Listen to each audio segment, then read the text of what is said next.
It all begins on the day the world faced its end. Humanity's ultimate forces, the Nine Stars, were wiped out by a mysterious faction called the Invaders.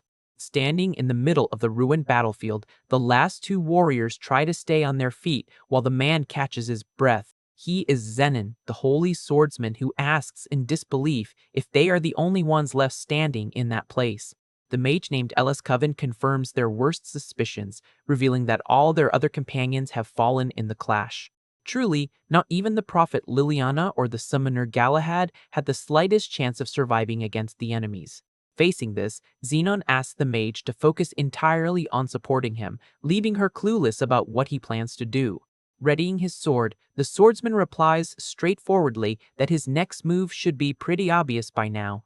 Staring down a colossal red-armored knight, the warrior announces he will strike that monster with one single blow using everything he has got.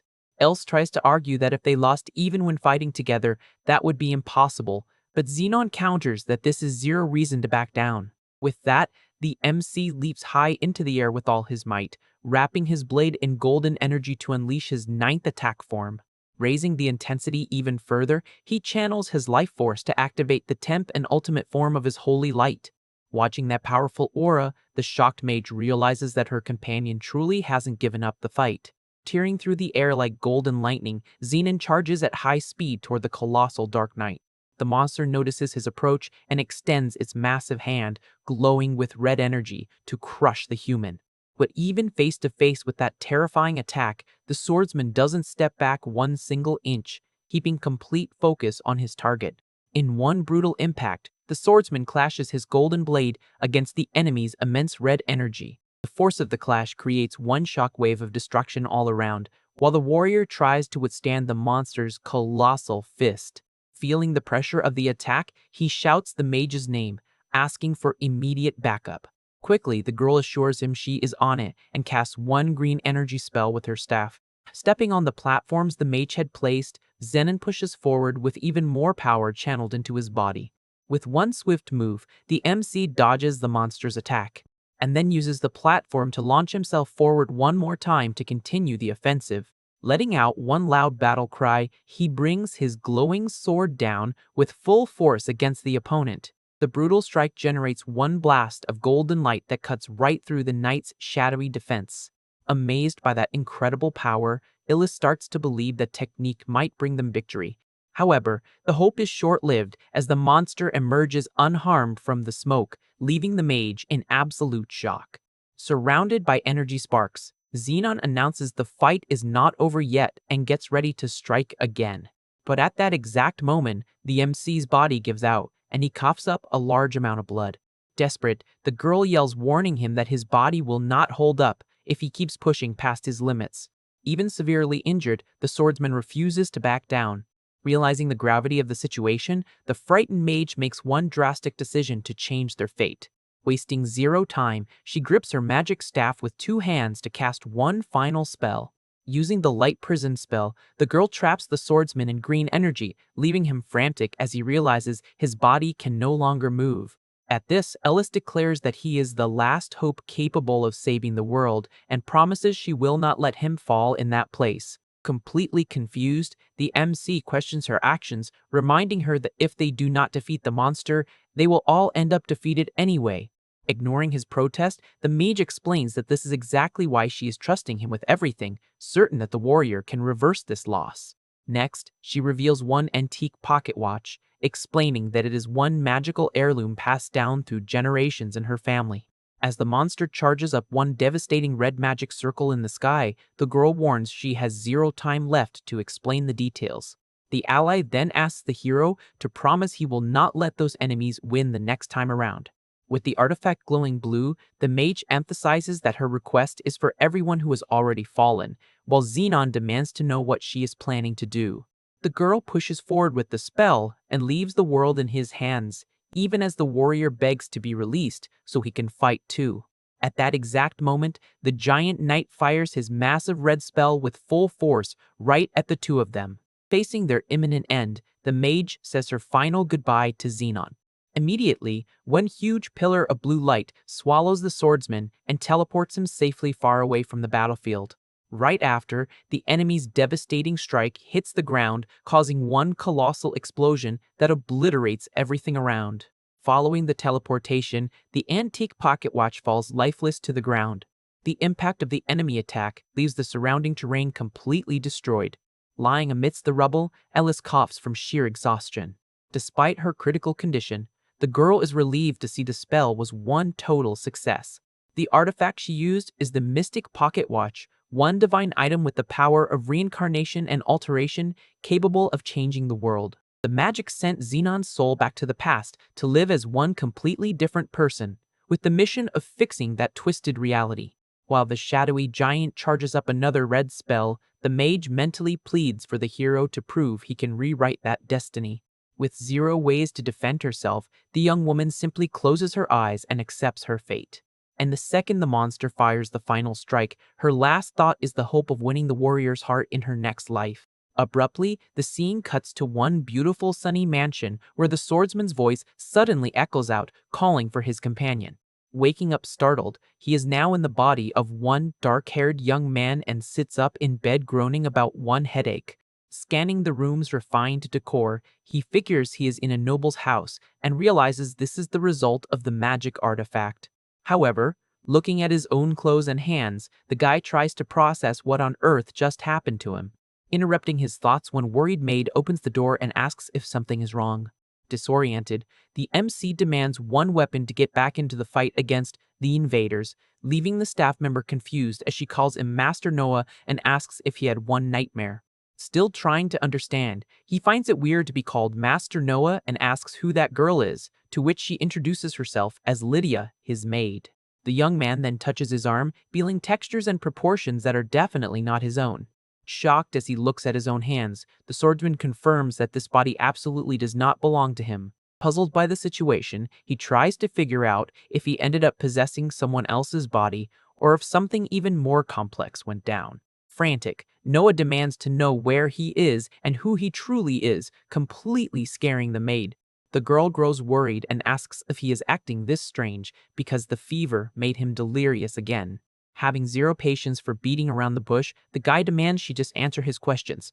Pressured, the employee explains that this is the Discore family mansion and that he is the fourth son, Master Noah Dayscore, making the guy freak out and ask what the current year on the kingdom's calendar is. Hearing the answer that they are in the year 850, he steps back in shock, grasping the temporal scale of what happened. Reflecting on the date, the MC realizes that Elias' spell truly made him reincarnate 10 years before that battle against the invaders.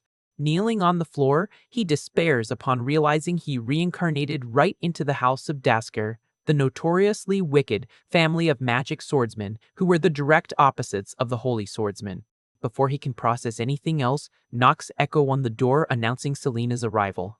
One second maid enters the room with one serious expression and announces she brought the master's medicine.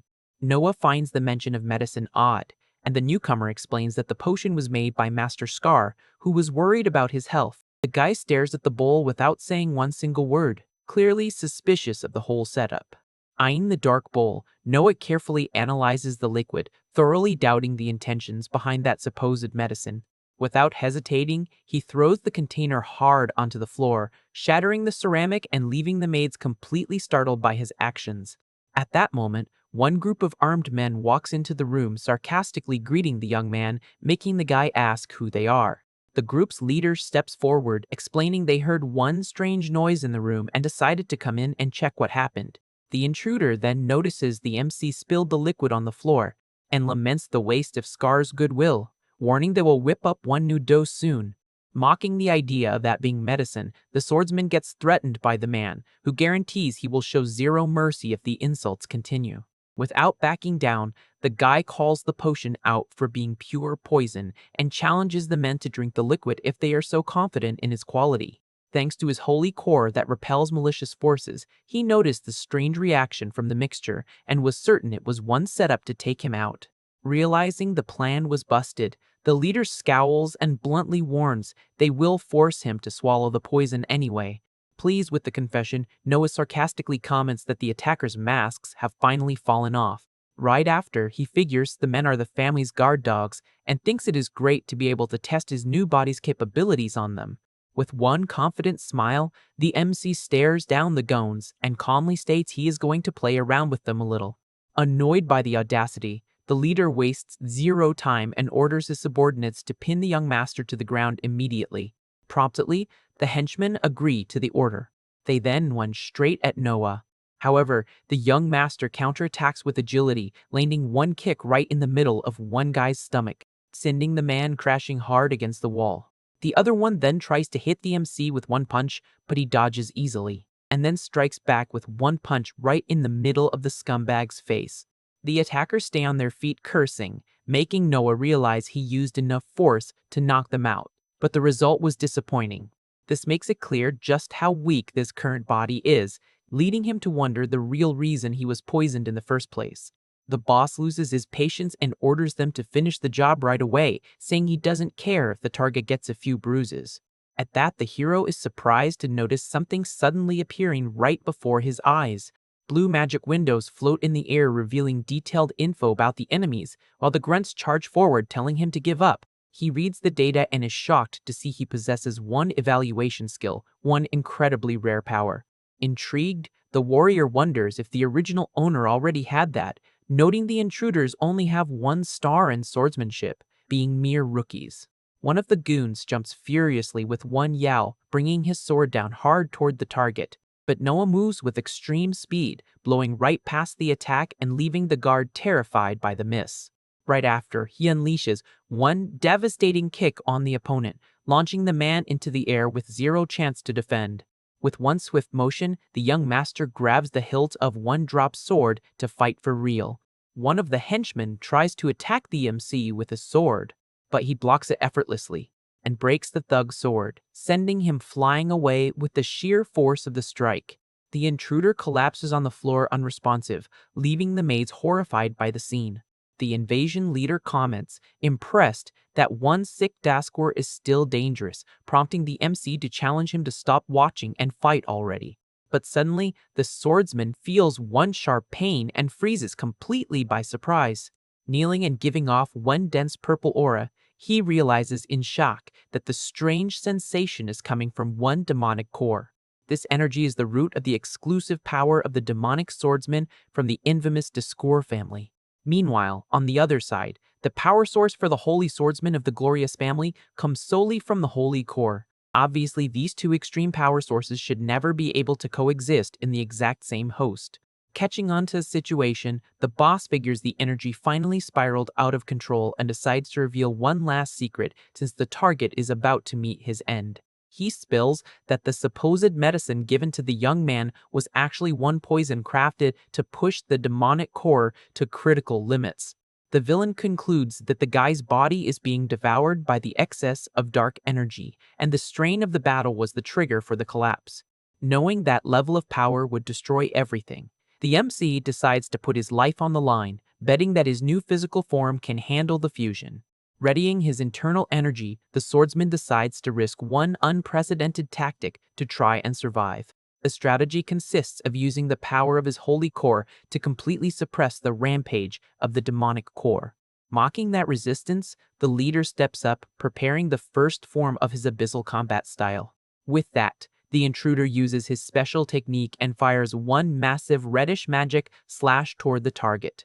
Facing the imminent impact, Noah quickly gets into stance and focuses all his attention to manage to block the strike. The brutal clash between the swords generates one intense energy explosion that fills the entire surrounding area. Impressed by the defense, the attacker is surprised the sick master can pull off combo techniques with the demonic power.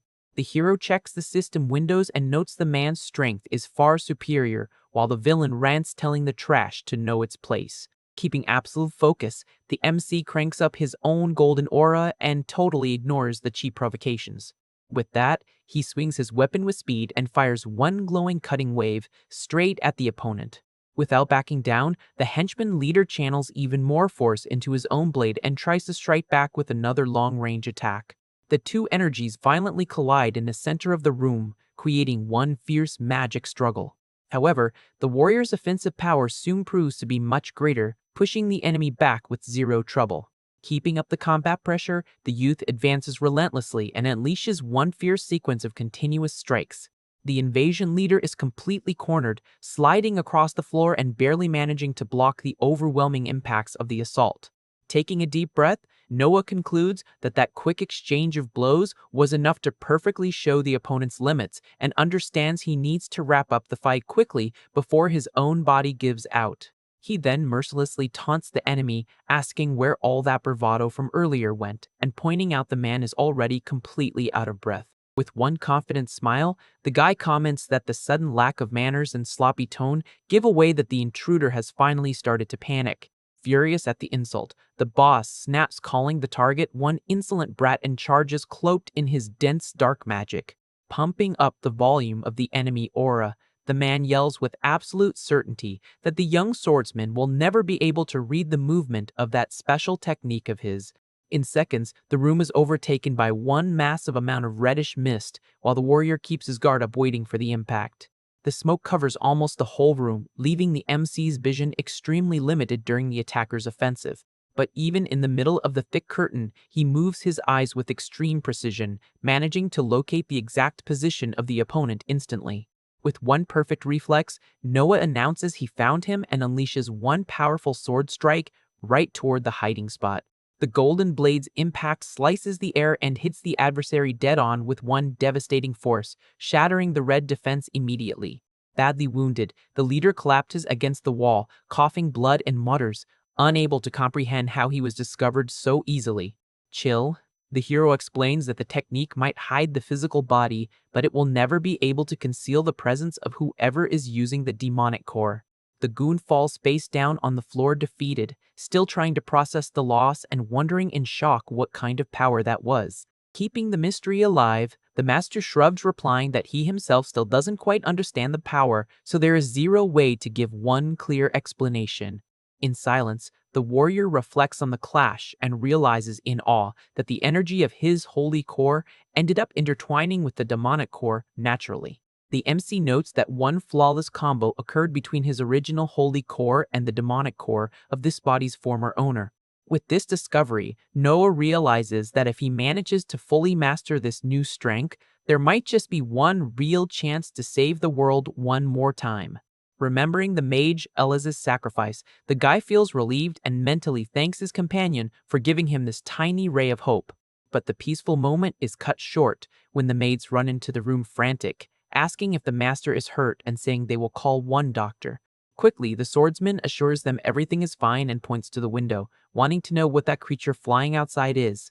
Outside, one small black dragon approaches the glass carrying one sealed letter in its beak. Promptly, the staff member explains that this is one direct summons from the current family patriarch, Lord Victor. Handing an envelope to the guy, the girl details that the document serves to confirm if he intends to join the succession war. Intrigued by the term, the hero wonders if this event is common knowledge in the family and decides he needs to find out more details to secure his future. Wasting zero time, he asks if the two girls know anything about this conflict, receiving one immediate confirmation. The maid adds that anyone who serves the Daskors has full knowledge of this house tradition. The employee reveals that the war is one conflict designed to mold the family into something unshakable, basically being one violent scramble for demonic cores. In this clash, the siblings fight amongst themselves and the winner steals the loser's power, ensuring the strongest inherits the leadership of the house. Taking in the information, Noah understands why there weren't many records about the Daskirs in his past life, deducing they wiped each other out in this war. Faced with this cruel reality, the young woman looks at the swordsman seriously and asks if he really plans on entering this contest. Keeping the mystery alive, the guy gives one faint smile and replies cryptically that the maids will find out the answer soon enough. In his thoughts, the hero remembers his past life, where the glorious family was viewed with reverence and his divine strength as one holy knight was the ultimate symbol of justice in the world. House Daskor, on the other hand, represents the exact opposite, being one symbol of disgust and dread, one infamous martial faction rumored to wield demonic magic. Furthermore, although many mysteries surround the house, everyone agrees that the current patriarch, Victor Daskor, is considered humanity's most powerful swordsman. The scene cuts to the front of one imposing double hall where the MC approaches determined to see what the truth about this mysterious place is. Focused on his goal, the young master wants to evaluate the clan's entire situation directly with his own eyes. The massive doors swing open and Noah enters the enormous room confidently. Walking down the red carpet, the warrior bows respectfully before the head of the family to answer the official summons. Noticing the other youths gathered on the sides of the hall, the guy notes mentally that those are his blood siblings. Using his system's evaluation skill, the hero identifies the imposing armored warrior as Damien Dascour, the firstborn son of the house. Right after, he scans the platinum-haired girl, confirming that is Julia Dascour, the eldest daughter. Beside her, the youth in light armor is identified as Cés Dascour, the family's second son. Meanwhile, the slightly more reserved-looking girl is revealed by the system as the second daughter, Eve Dosker. But the swordsman's attention is quickly stolen by another relative in the hall, making him curse the target in his mind. The guy's focus lands on the orange-haired youth, the third son Scar Doskor, immediately remembering he was the one responsible for the poisoning attempt. Watching her brother, Julia comments that the rumors about his recovery were actually true. Promptly, Noah confirms he finally discovered the cause of his illness. She then asks if the guy plans to just focus on resting for a while. Surprising the girl, the MC reveals he is going to dedicate himself to sword training. Faced with this unexpected answer, the young woman stays silent, processing the sudden change in attitude.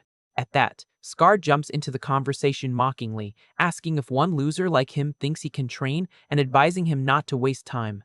Without dropping his guard, Noah claps back, accusing the third son of being one coward who didn't even have the guts to face him head-on, telling him to keep his mouth shut. The taunt hits the mark, making Scar totally furious and demanding to know what the arrogant brat just said. Before the argument turns into one brawl, Julia interrupts the two firmly, warning that time is up and ordering silence. At that exact moment, one voice echoes through the great hall, officially announcing the arrival of Lord Victor. Heavy footsteps start echoing through the dark room as the imposing figure steps forward. Immediately, Noah and his older sister bow their heads in a sign of total respect. As protocol dictates, Damien, Eve, Cés, and Scar himself also bow before the leader's authority. That approach surprises the MC, who soon notices one overwhelming pressure taking over the entire place. While the warrior walks up to the throne, Noah recalls that that man was so famous in his past life that absolutely nobody was unaware of his name. With the system revealing the patriarch's status as one 9-star swordsman, it becomes crystal clear why he carries the reputation of being humanity's strongest. Settled in his seat of power, Victor observes the group and notes that everyone is present, receiving one unanimous confirmation from the heirs. Wasting zero time, the patriarch declares that the summoning council is officially underway. Directing his attention to the MC standing on the red carpet, Victor explains that the meeting is to confirm his intentions. The guy nods calmly. The family head then asks what exactly Noah aims to achieve using that body that just got over one illness. Hearing this, the young master lifts his head, keeping one totally confident posture. Without hesitating, he announces he will join the Dascour family's succession battle and guarantees he will come out on top as the grand winner. The boldness surprises the patriarch, who quickly asks if his son is prepared for this to be taken as one declaration of war against the other candidates. Clenching his fist tightly, the warrior fires back instantly, stating that this line of thinking is incorrect, leaving his father confused. Standing in the middle of the grand hall, he clarifies that this is actually one declaration of war against absolutely everyone present in the room. Staring at Julia and Damien, the MC announces that the opponents lined up to be defeated are not just made up of his older brothers and sisters in that house, but that his father himself is also directly one of them. Faced with this direct insult, the patriarch instantly releases one massive explosion of purple demonic energy toward his son. The dark aura is so violent, it shatters the pillars and walls around them just with the overwhelming pressure of the impact. In the midst of that terrifying magic, the gaze of humanity's strongest swordsman gleams with one deadly intensity. Withstanding the immense pressure, Noah notes, impressed, that this is the true power of Victor's demonic core. Cloaked in his dense dark magic, the family leader asks if his son truly claims to be able to surpass his strength. even in the face of that terrifying display, the guy cracks one confident smile and confirms the challenge without holding back. The patriarch dials back the energy a bit and goes back to questioning the real reason the kid wants to reach such an absurd level of power. Facing his dad, the warrior replies coldly that he seeks strength to ensure no one ever steals anything from him ever again. Hearing this justification, humanity's strongest swordsman cannot hold back one huge smile of satisfaction. Settling back into his throne, the man praises his boldness, stating that this is one admirable attitude for one member of House to score. With that, the leader announces to the entire hall that the fourth son has officially entered the contest, challenging anyone who wants to oppose to step forward. The other heirs simply watch the decision in total silence, glaring at their new rival without trying to cross the absolute command.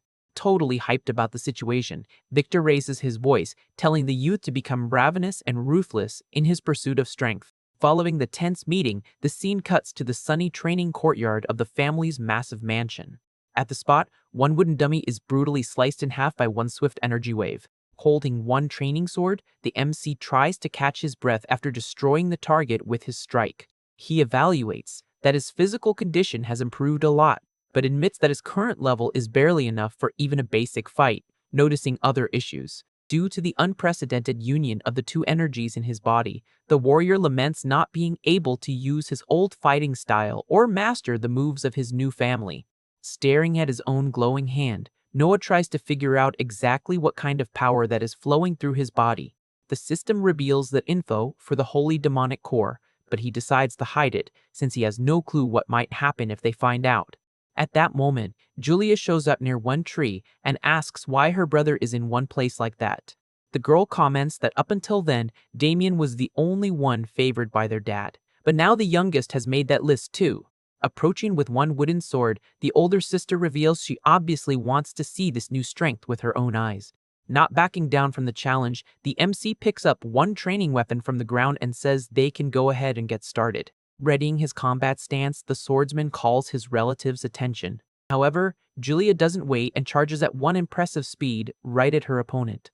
Mid-charge, she taunts, asking if the guy really thought her visit was just to chat. Caught off guard by the sudden aggression, the youth clicks his tongue in frustration. With one quick reflex, Noah raises his blade and manages to block the impact at the very last second. Feeling the pressure of the attack, he concludes this setup is perfect for testing his own limits in combat. Giving zero rest, the female warrior kicks off one overwhelming sequence of continuous strikes against her target. His sister's brute strength is so massive that it ends up pushing the hero backward across the training yard. Pausing her assault, Julian notes that the kid has talent, but points out his level is still far from satisfactory. Seeing the system reveal his sister is at level 7, Noah wonders if the skills acknowledged by their father are limited to just that. Soon the warrior changes his mind upon feeling the pressure, realizing she is genuinely super strong and must have already reached that mastery. Disappointed with his defense, Julia dashes forward for yet another attack. The scary speed of her movement leaves the guy impressed as he tries to react. With zero other options, he channels the demonic energy through his wooden sword. Using this new force, the hero manages to withstand the brutal clash of the enemy's charge. However, the instability of that power makes the swordsman curse mentally due to the massive difficulty in controlling it. The bout heats up with the two siblings trading fierce blows and throwing sparks across the field. Noticing the purple aura, the girl asks if that is the power everyone kept calling one failure. She keeps up the teasing, mentioning she heard rumors that his magic had been weak since birth. The MC analyzes the situation and figures that, to anyone who doesn't know about the reincarnation, that unstable energy truly looks like one glitch. With that, he wraps up that the secret of his perfect fusion is safe, which lets him fight for real without raising eyebrows. Flashing one confident smile, Noah guarantees he will show his opponent whether he really is one failure. The youth goes on the offensive with one heavy strike, making his sister notice he seems to be having a lot of fun. Dodging the wooden blade effortlessly, the warrior gets the youngest's attention. The adversary asks if the guy knows the purpose behind a succession war, and he confirms the goal is to steal the cores to create one supreme being. Hearing the exact answer, Julia drops her training weapon on the ground and states that this will save a ton of time. One crimson demonic aura explodes from her body as she demands Noah hand over his own power source. The drastic shift to killer intent puts the hero on high alert. Ignoring the tension, his sister calls her maid Selena and orders her to bring her real sword. Promptly, the staff member tosses the scabbard through the air toward the fighting area. Catching the blade midair, the girl immediately links it into one brutal swing that fires one devastating wave of red magic. The attack hits the swordsman dead on, and he groans in pain trying to hold back the crushing force of that power. Sweating bullets, he focuses max energy into the wood so he won't get sliced in half. Giving him zero chance to recover, the eldest daughter closes the gap with one extremely aggressive dash. Glaring at her target lethally, she shows not 1 ounce of mercy in this family clash. Noah puts in one absurd effort and manages to deflect the edge of the real sword, making his opponent admit she is pretty impressed. Pressing the test of strength, the female warrior demands the boy show off even more of his talent.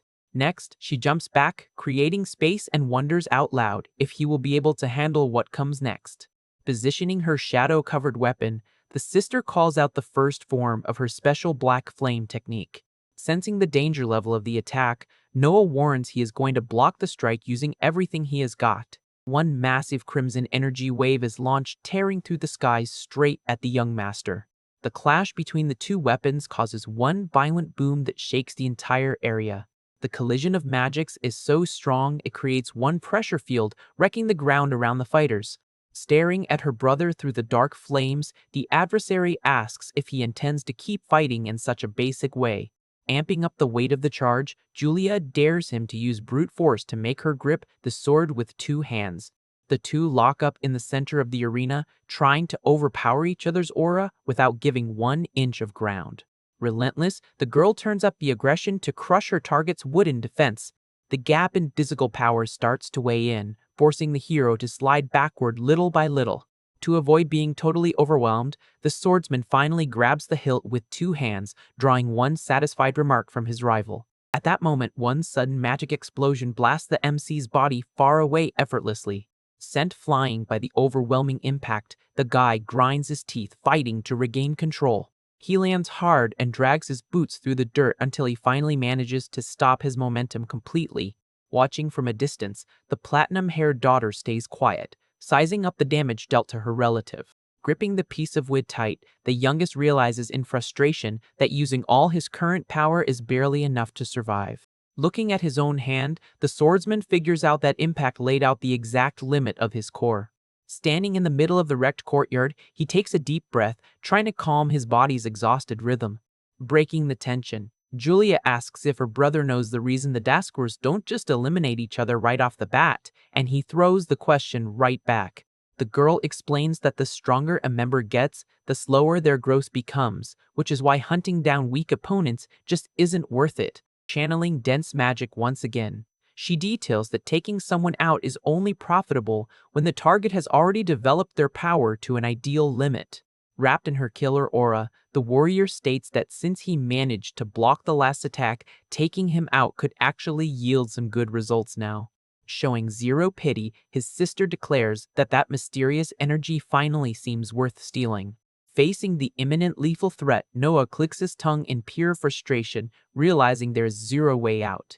Leaping up high, the adversary dives with everything she has and calls out the 8th form of her lethal combat style. Right as the reddish blade is about to slice the guy, one voice echoes through the arena, demanding an end to the duel. In one instinctive move, one man steps in the way and blocks the devastating finisher at the very last second. The newcomer glares at the eldest daughter and yells frantically that if she keeps up the assault, the youngest is actually going to lose his life. Pushing the deadly weapon away, the guard points out that this elimination attempt makes zero sense against such a low-ranking target. Little by little, Julia's fury fades as she notices her brutal strike was successfully stopped. Safe from a certain end, the MC watches in shock, the guy who just risked his own life to step into that situation. The man clarifies he investigated everything under Victor's direct orders, on top of reporting that the MC's demonic core has already run completely out of power. Annoyed, Julia questions whether the limit shouldn't take longer to hit if the opponent were at a 4 or 5 star level. Meanwhile, the hero keeps a tight grip on his sword while the dark energy slowly starts fading away around him. Seeing this, his sister starts putting her weapon away and admits the whole thing was just one big misunderstanding on her part. However, before dropping the subject, the warrior makes sure to warn Noah to remember that she genuinely wants to take his demonic core. Walking away across the yard, the girl promises they will have one serious fight when he gets truly strong, guaranteeing that next time she will go all the way. With a chill tone, the guy accepts the promise and replies he will be looking forward to that moment. As she walks off, the eldest daughter quietly thinks to herself that there is something very weird going on with the youngest skills. She is absolutely certain her last strike could never be blocked by someone packing only the strength of a 2-star level.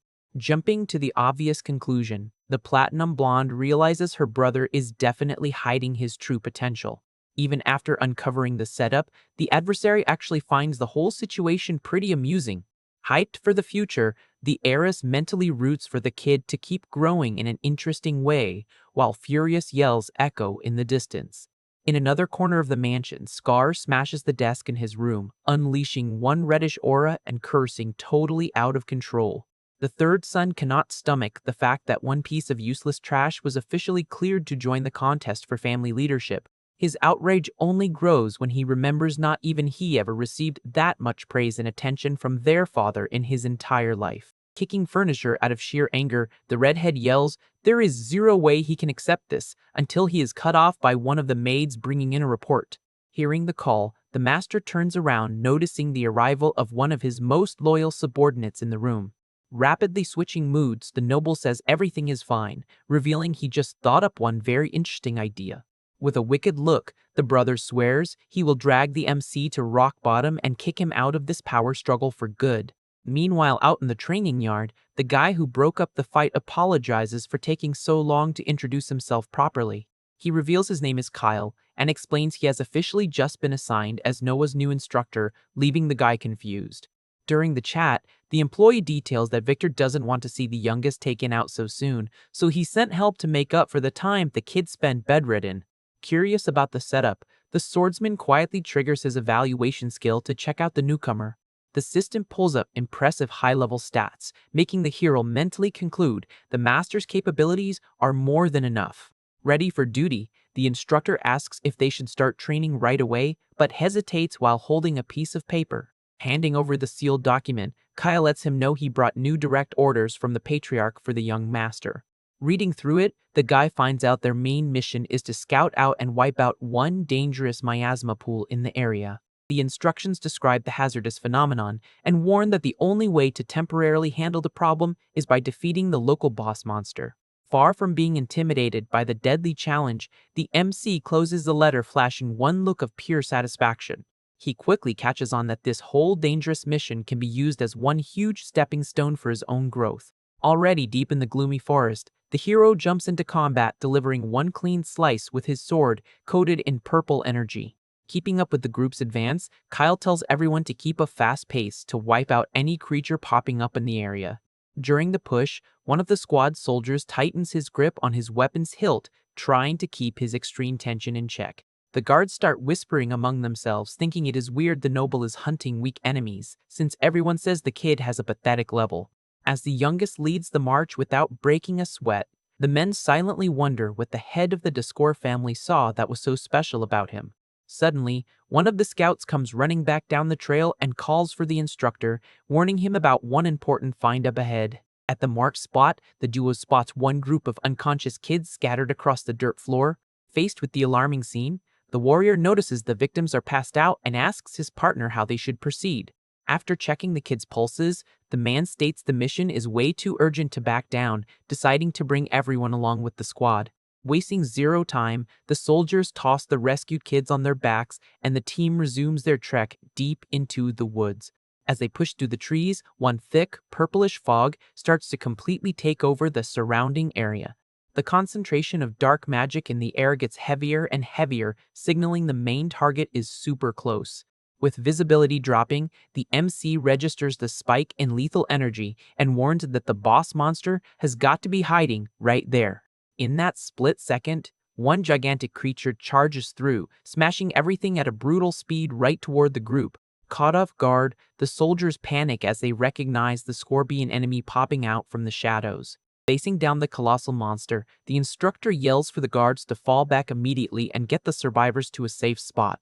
Drawing his sword, he gauges that the beast has a high threat level because of the environment, requiring an urgent strategy to pierce its armored shell. Before any plan can be made, the creature fires its massive stinger like a spear straight at the squad. Spotting the fatal danger, the guy yells at the top of his lungs, warning about the incoming strike. The tip of the tail slams into the ground with devastating force, kicking up dust and totally wrecking the terrain. Completely frozen in fear, the soldiers stand paralyzed by the predator's absurd display of brute strength and speed. Since the main target is now the young master, the men freak out, saying one warrior of such a low level will get butchered on the spot. Defying all odds, the swordsman uses one impressive reflex and dodges the fatal strike at the very last second. Without missing a beat, he spins his body, using the dodge's momentum to launch a counterattack wrapped in dense demonic magic. The blade smashes violently against the monster's claw, kicking off intense sparks from the heavy impact. The collision of energies creates a massive air pressure that forces all the allies to shield themselves from the harsh wind. Totally shell-shocked, Kyle cannot believe the kid held his own in the power struggle, but quickly panics, remembering the real threat there is, the venom. Proving the worst-case scenario, the giant beast fires off greenish toxic blasts, spreading destruction across the combat zone. The MC breaks into one frantic dash through the trees, trying to outrun the acidic explosions melting the ground all around him. Capitalizing on the intense movement, the sharp tail thrusts forward again, aiming straight for the warrior's blind spot. In a display of pure aggression, Noah goes on the offensive and clashes his blade against the enemy's stinger in one massive explosion of reddish power. With absolute focus, the warrior pushes his demonic energy to the limit so he doesn't get crushed by the insane pressure of the strike. In one perfectly calculated move, the hero's sword manages to tear through the armor and slices off the monster's sharp tip with a clean cut. Amazed by the scene, the instructor thinks to himself in wonder that despite his reputation as a weakling, the guy's skill with the blade is borderline perfect. However, the relief is short-lived when they notice the creature's severed limb starts regenerating almost instantly. Furious about the injury, the beast kicks off a ruthless rain of piercing strikes, bombarding the target's entire position. Never losing the rhythm of the fight, the MC handles the sword with an impressive fluidity, masterfully deflecting the fatal impacts. He adjusts his grip every single second, absorbing the colossal weight of the blows purely through precise technical movements. Even with all that mastery, the predator's raw power ends up dragging the swordsman a few meters backward across the packed dirt. Digging his boots into the ground, the guy manages to steady his stance and raises his weapon once more, surrounded by dark lightning. The heavy toll from the defensive sequence makes the blade in his hand shake violently from the non-stop effort. Under the tension of the moment, the hero admits to himself that clearing this hurdle is going to be way trickier than he thought. Further back, the squad leader still can't wrap his head around how the youth picked up such a polished and lethal technique without ever actually training with anyone. Since winning a battle of endurance is impossible, the youngest yells for the instructor's help, who promptly follows the order by drawing his weapon. Ready for a combo assault, Noah asks if his partner can open a gap in the enemy's defense, getting a confident thumbs up from the soldier. The monster's gigantic stinger drops with crushing force right toward the instructor. Determined not to step back, Kyle lets out a battle cry, gearing up his defense. He slams his own sword against the beast's tail, setting off a massive shockwave through the forest. Sprinting fast through the opening created, Noah notes with respect that his partner's strength is exactly what he counted on. Coated in intense purple lightning, the MC leaps, reaching an absurd height right above the creature. In one brutal move, he lands heavily, stepping straight onto the giant scorpion's armored back. Tightening his grip on the sword hilt with two hands, the guy channels all the energy from his core.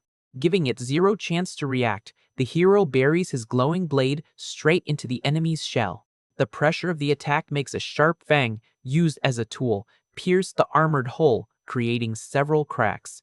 Feeling the piercing blow, the beast lets out an ear-piercing screech, losing its balance. The pain is so intense, the bug crushes its own claws into the ground, trying to stay standing. At that, a blast of demonic energy erupts from the monster's back, destroying everything around with the pressure. Jumping safely back next to Kyle, the swordsman reveals he used the fangs from the spiders they defeated along the way. He quickly explains that the venom from those fangs has the perfect effect to soften up the target's thick shell. Totally surprised, the instructor finally gets why the young master made such a big deal out of looting those items before the fight. Furious at the injury, the massive creature glares at the duo with its multiple red eyes glowing intensely. It lifts its massive tail way up high, cooking up a brand new devastating attack against the humans. However, several greenish magic circles suddenly pop up in the air right above the monster's tail. Activating the third form of his demonic style, Noah dashes forward while the magic locks the creature in place. Taking advantage of the distraction, Kyle plants his blade firmly into the dirt ground. The soldier summons a colossal dark barrier that shoots up from the ground, totally locking down the beast's movements. Seeing the enemy is completely defenseless, the young master smiles confidently knowing this is the perfect time. Wrapped up in a storm of lethal lightning, he dives headfirst toward the cornered prey. The hero tears across the battlefield at a terrifying speed, slicing right through the scorpion's defenses with one single fluid motion. One massive arc of energy rips through the forest floor, trailing the insane impact of his sword. As the MC lands gracefully, the predator's severed claw goes flying through the air, spurting blood. Without dropping the battle's tempo, the guy channels memories from his past life to fuse holy magic with his current energy. He adjusts his stance, pulling up crushing power into the blade, which starts to shine intensely. Letting out a fierce roar, Noah calls out the sword dance of light and shadow, unleashing an unrelenting sequence of slashes. The storm of attacks envelops the entire monster inside an unavoidable dome of destruction. One pillar of pure purple energy splits the skies, tearing the creature right down the middle with overwhelming force. The impact completely obliterates the armored beast's body, scattering pieces and toxic blood all over the natural clearing. Watching that absurd display of power, the soldiers cannot believe a kid ranked 2 stars caused so much damage. The MC sighs, evaluating his own attack, realizing he still has a long way to go until he can perfectly recreate his sister's technique. He sheathes his sword and praises the instructor's work, letting him know he will leave the area clean up to the squad. When Kyle asks where he is heading right in the middle of a mission, the youth replies calmly that it is just a personal matter. Walking away from the soldiers, the hero treks alone deeper into the shadiest parts of the dense woods. He reflects that, back then, the people of the world still had zero clue how miasma pools were actually formed. The real truth, he knows, is that it is all just a magic tool planted on purpose to gather up evil energy. Reaching a damp clearing, the guy spots a massive, twisted tree leaking out a lethal smoke. Without a second thought, the swordsman draws his weapon and makes a clean cut straight into the aged trunk. The split wood uncovers a ring-shaped artifact floating hidden deep inside the plant. Reaching his hand out for the object, the MC smiles, satisfied for having found exactly what he was looking for. All of a sudden, a shrill human scream filled with pain pierces the silence of the woods coming from the camp. Shock takes over Noah's face as he hears the despair coming from the exact direction he left his allies. Panicking, the swordsman bolts back through the forest, pushing his body to the absolute max speed it can handle. Making it to the starting clearing, he finds the surviving kids huddled on the ground, completely terrified. One of the soldiers runs toward him in tears, warning that something terrible just went down there. Realizing the gravity of the situation, the guy draws his sword with his eyes gleaming in high alert. From the shadows of the trees, a gigantic horde of demonic wolves, scorpions, and ogres steps out, surrounding the entire squad. The monsters push forward, enraged and out for blood, setting up a scene of pure nightmare fuel for the handful of guards there. In the midst of the chaos, the master leaps into action, firing off electric slashes to push back the most aggressive creatures. Slicing down one of the enemies, Kyle yells out in relief, seeing that the young lord finally made it back to help with defense. Dropping down like a meteor, Noah crushes the beasts that were trying to jump the allies, creating a reddish shockwave. Surrounded by his own aura, he tells his partner to keep buying time at all costs. While reading the horde's aggressive behavior, the hero zeroes his vision in on the energy flowing through the environment. He pieces together that the magic ring must be tapping into the enemy's mana, recalling that this is the exact cruel method the Daskers were feared for in the future. Beating back an attack from a huge monster, the soldier points out they're not going to be able to hold off that absurd number of opponents. The MC announces he will mess with the tool using his own power, guaranteeing that this will expose the exact location of whoever is pulling the strings. Focusing all of his core's magic, he blasts a massive beam straight at the floating shady artifact. Eyes closed, the youngest zeroes all his focus onto the resonance kicked off by the impact against the magic tool. Due the invisible link, he finally tracks down the source and pops a predator-like glare once he pins down the controller. Losing zero time, the hero tells them he will be right back and orders the whole squad to fall back and focus solely on protecting the kids. He takes off like a purple blur across the field, perfectly weaving through the brutal attacks of the enraged horde. The swordsman lands heavily in a distant, silent section of the creepy forest.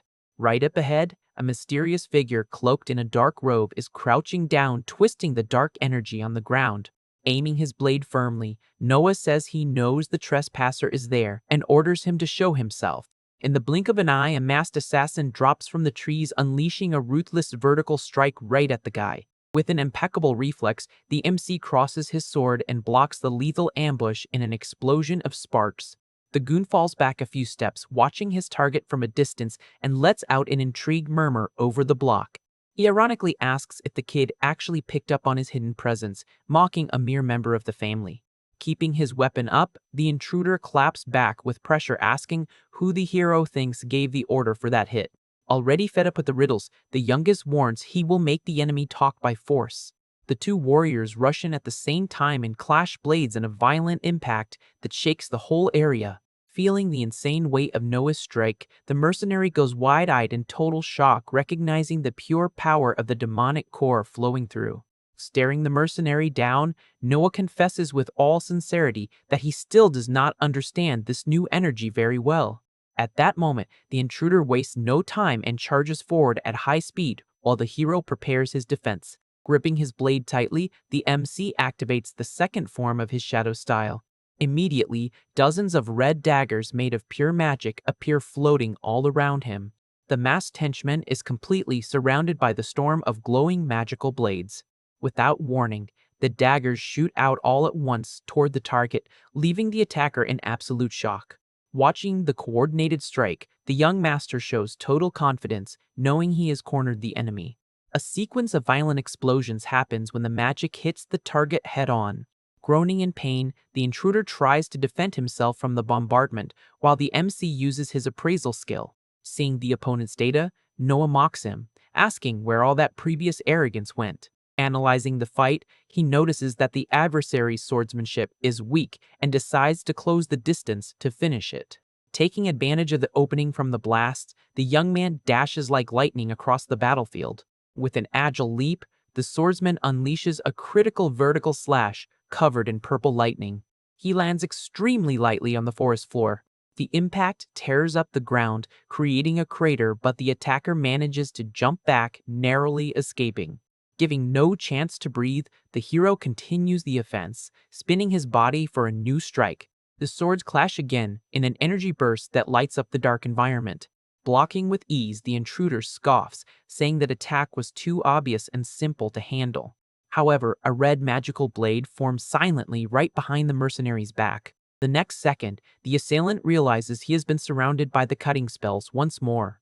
Looking the enemy in the eyes, the MC murmurs the name of his hybrid combat style. A storm of purple energy erupts from the boy, dominating the surrounding space.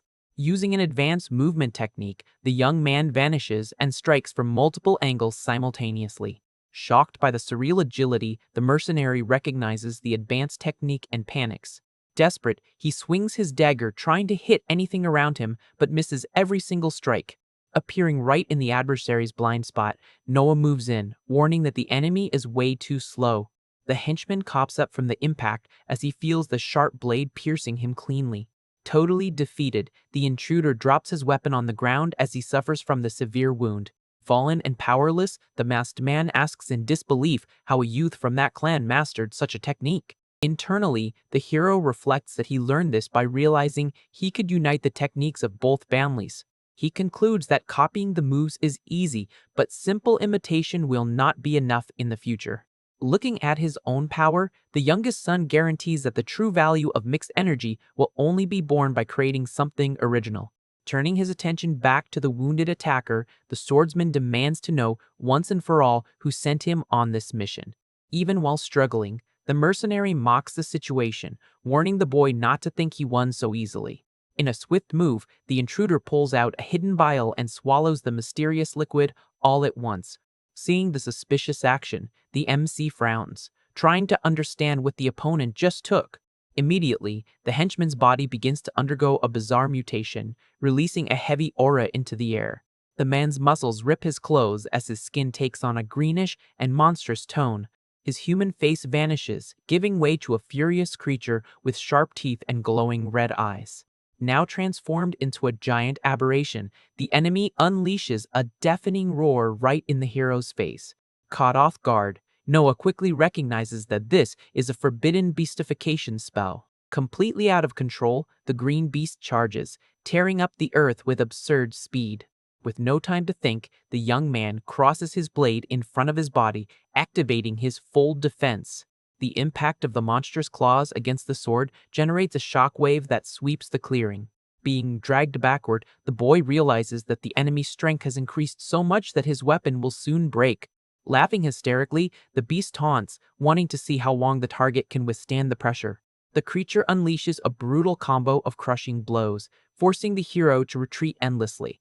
With its sanity completely gone, the monster's red eyes shine with a pure thirst for battle. Using his agility, the swordsman slides across the ground, dodging a slashing attack from the beast by millimeters. The predator gives no break and swings its massive arms, creating a devastating blade of red air. Predicting the critical move, the youngest son jumps as high as he can, passing right over the attack. The giant fist smashes the earth with exact violence right where the MC was a second ago. Feeling the pressure of the fight in the air, the hero understands that a single mistake there would be his downfall. He lands, recovering his stance quickly, but the beast is already preparing a new charge. Pushing his mixed aura to the limit, the young man reflects that he needs to create an opening soon before getting tired. With that in mind, he aligns his sword strategically, preparing a decisive counterattack. Believing in victory, the intruder jumps toward the target, mocking that the boy has finally accepted his despair. Practically swallowing the hero with its size, the aberration promises to finish the mission right then and there. Keeping absolutely cool-headed, the swordsman faces the imminent strike without hesitating an inch. At that moment, a blinding light suddenly erupts from the mystical ring on the boy's finger. A hexagonal magical barrier appears in air, completely blocking the beast's crushing punch. The mysterious defense repels the creature's energy, launching the brute into the air with a pink explosion. Taking advantage of the perfect opening, the hero ensures that he can now use the techniques from his past life. The boy shoots up like a rocket, covered by a storm of white and purple lightning. He surpasses the monster's height, falling into position for a devastating top-down attack. Raising the blade charged with sacred and demonic power combined, Noah calls out the name of his style. In a merciless move, the swordsman brings the weapon down, firing a massive beam of light. The colossal pillar of mixed energy hits the beast head-on, tearing the skies and taking the enemy down for good. The insane force of the strike obliterates the forest below, even disintegrating the ground of the natural courtyard. Landing safely, the youngest son lets out a sigh of relief, commenting that he ended up being saved by the artifact. Looking at his finger, he admires the ring capable of nullifying and reflecting any enemy strike just one single time. With the threat resolved, the hero quickly focuses back on rescuing his instructor and the children. Meanwhile, at the camp, the surviving squad keeps fighting the endless horde. Sweaty and panting, Kyle curses the situation, feeling that his muscles are already reaching their absolute limit. Making the critical scenario even worse, a furious ogre charges, breaking through the defense, ready to obliterate one of the soldiers. Keeping up with the rest of the squad, Kyle curses the situation, feeling the weight of extreme exhaustion. Without warning, the ogre's giant club swings through the air right at the face of the master, who freezes in place. But right before the critical impact, the weapon drops to the ground as the creature mysteriously loses its strength. The entire courtyard goes silent as the monsters collapse, defeated, leaving the guards unable to understand how they survived. Walking calmly from the rear, Noah approaches, asking if everyone there is okay. Still in shock from the miracle, Kyle answers that somehow, yes, they are. Standing near the fallen enemies, the youngest son announces that he eliminated the one responsible for driving the beasts crazy. Observing the body of the unconscious attacker, the MC reflects that he does not know who the original mastermind behind the ambush was. However, the rescued children are already safe and resting from the terror they experienced in the forest. With that, the hero takes a firm stance, already planning his next steps in the capital. Shortly after, the young master heads toward one of the grand facilities of the Daskor family. He feels guilty for almost causing the downfall of the innocent ones and swears he will catch the true culprit. Remembering his sister Eve, the boy knows that the young woman acts as the main informant of the house. With total focus, he seeks to get any useful clue before acting blindly against the threat. But as he gets closer to his destination, the swordsman has his path abruptly blocked by C's. Maintaining a hostile stance, the guard warns that even though he is family, entry is not allowed without permission. The two warriors stand face to face in a tense atmosphere outside the hall. The youngest son recalls E's unshakable fame as the greatest information broker in the entire clan. He has a clear intuition that the girl knows exactly who sent the venomous shadow to his room.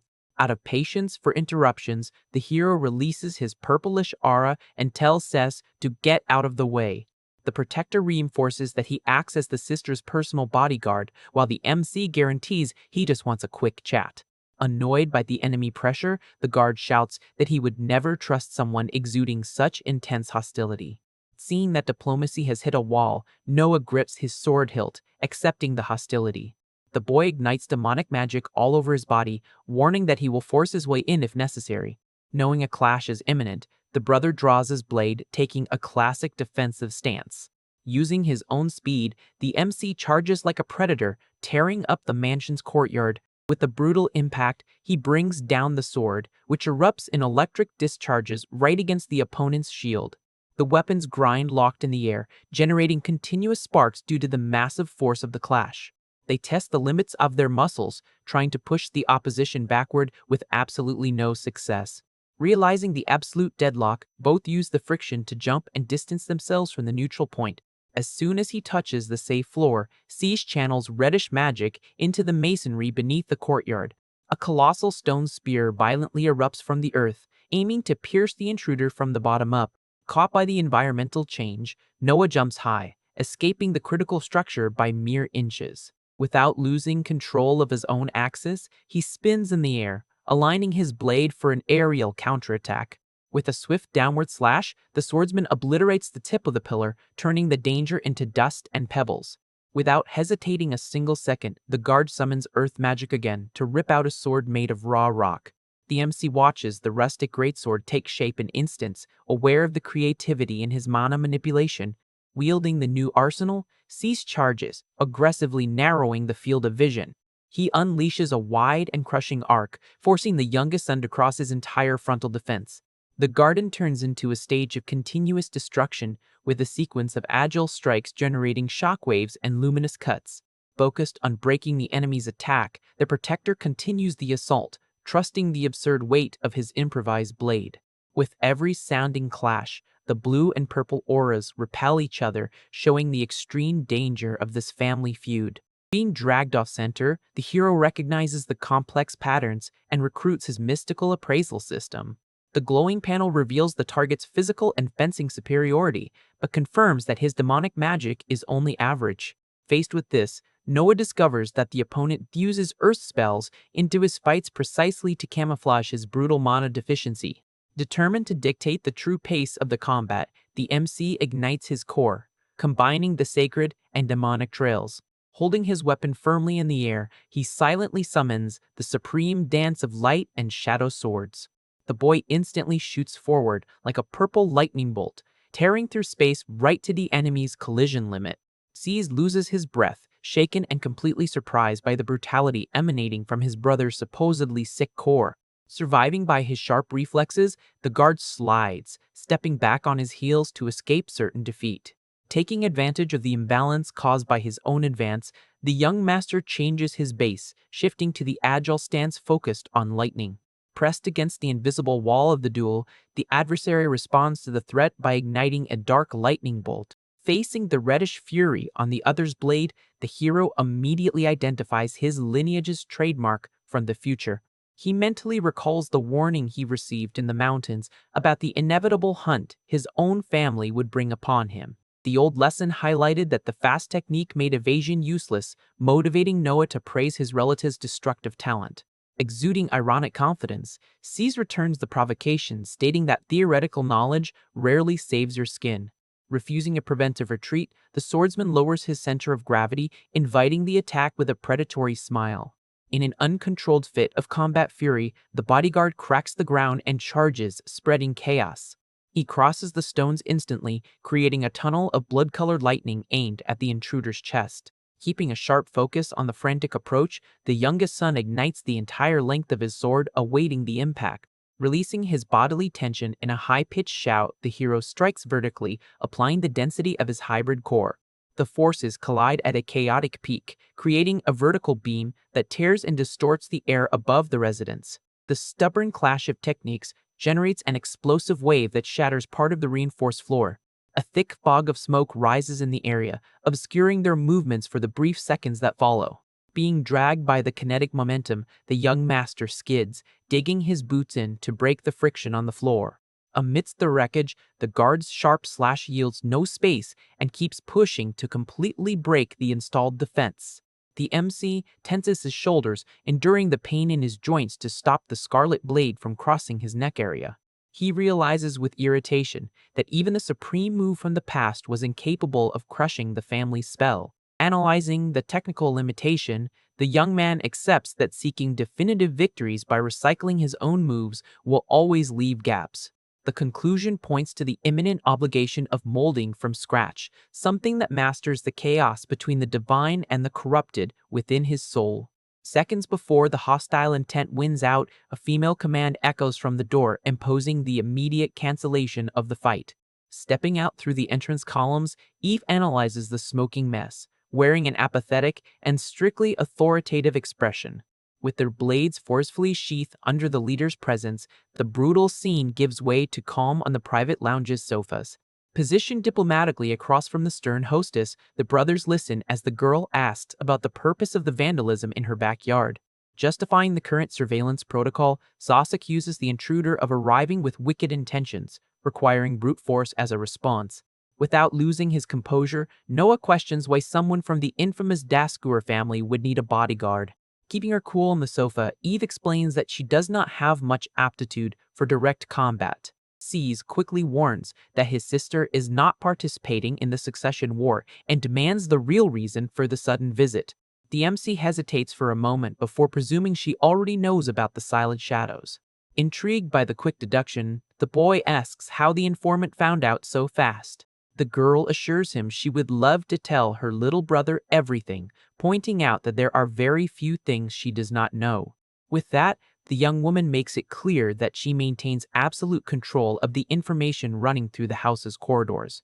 Understanding the game of interests, the hero accepts that this will be a mutual exchange and asks what she wants in return. The leader plays mysterious briefly before asking if the youngest son knows of the famous Infinite Library. The place is known as a colossal labyrinth with an architectural structure still entirely unknown to humanity. Many adventurers formed a city around the area, but the deeper you go, the more dangerous the monsters become.